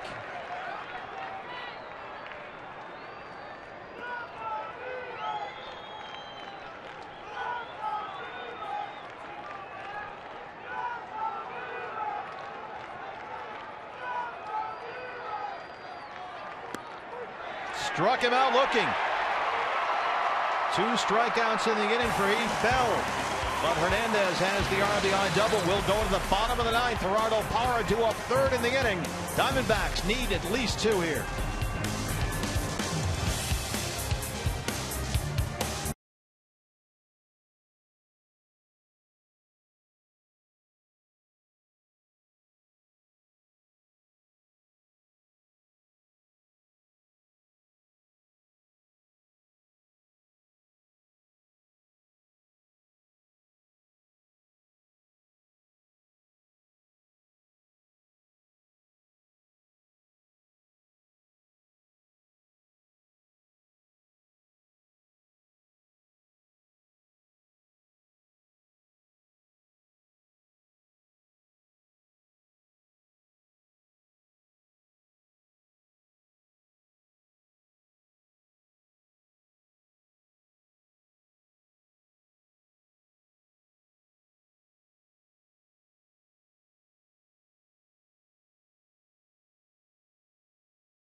Closer, the new pitcher is Brandon Lee. The numbers on Brandon Lee this season. Threw over 30 pitches a couple of days ago.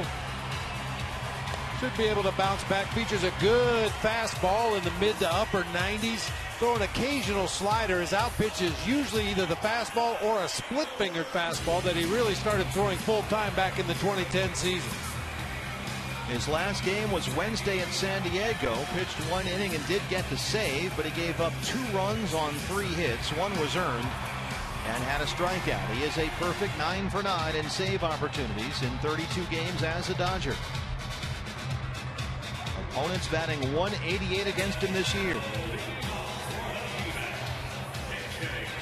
He's given up only 1 hit to a right-hand batter all season long. And stepping in now, batting in the 9 spot is Will Nieves, as Kurt Gibson has emptied the bench. Everyone's been involved tonight.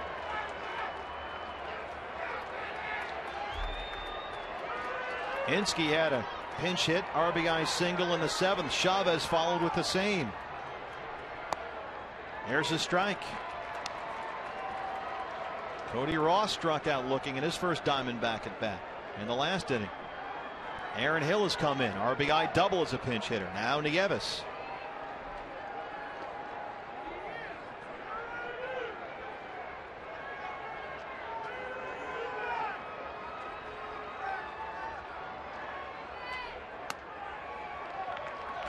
One and one.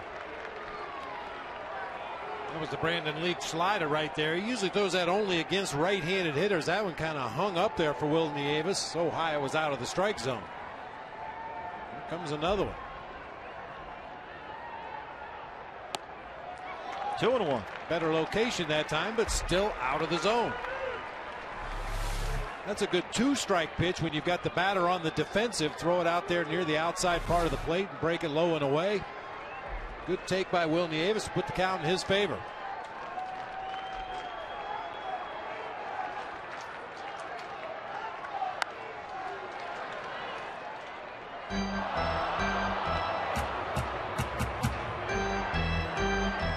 Nieves last year released by the Rockies on August 3rd. He played 34 games at AAA Colorado Springs, hit .306, rehabbing a turf toe injury. But with Willeen Rosario hitting his way into the Rookie of the Year discussion, there wasn't room for Nieves for the Rockies, so he was waived. 3 days later, he was picked up by the D-backs. Sellers it short, one away.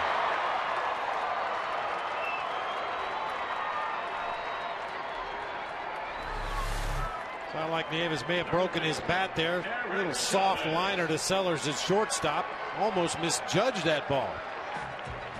So much of the reaction of, especially of an infielder, is based on the swing by the batter at the plate. Nieves took a full swing that time, but hit the ball down near the trademark. Just hit a little floater out toward short. Eric Chavez, an RBI single his last time up.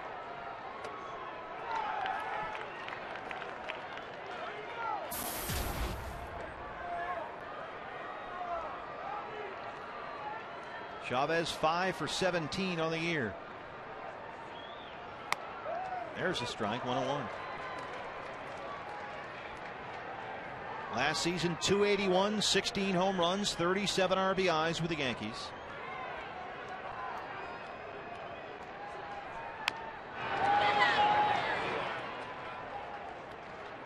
His 16 home runs were 11 more than his total from the previous 4 seasons combined. And obviously, the big difference was he's healthy.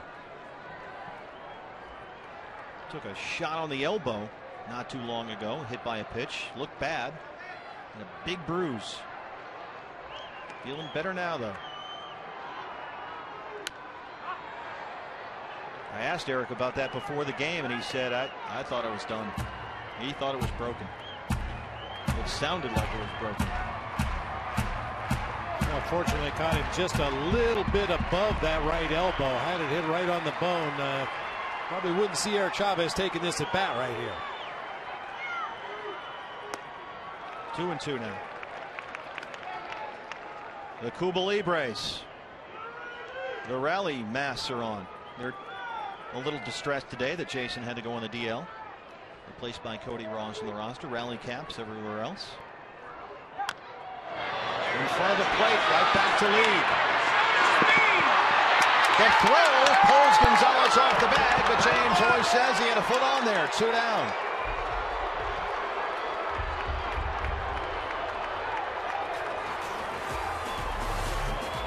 Great footwork down there at first by Adrian Gonzalez. I'll tell you, a good first baseman can make tremendous adjustments on errant throws, and that was a horrible throw. He drags that left toe across the bag, and they get the call from first base umpire James Hoy. And of course, Chavez can't see the ball, but he can see Gonzalez suddenly moving there, and he knew something was wrong. So with 2 outs now, here's Gerardo Parra, 0 for 4.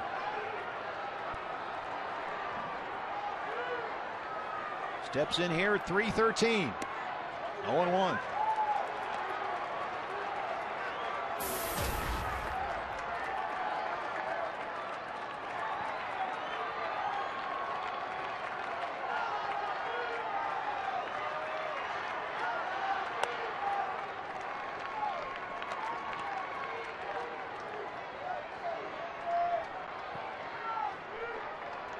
Parra has reached base safely in 9 of the 10 games so far this season. He is yet to be on base tonight.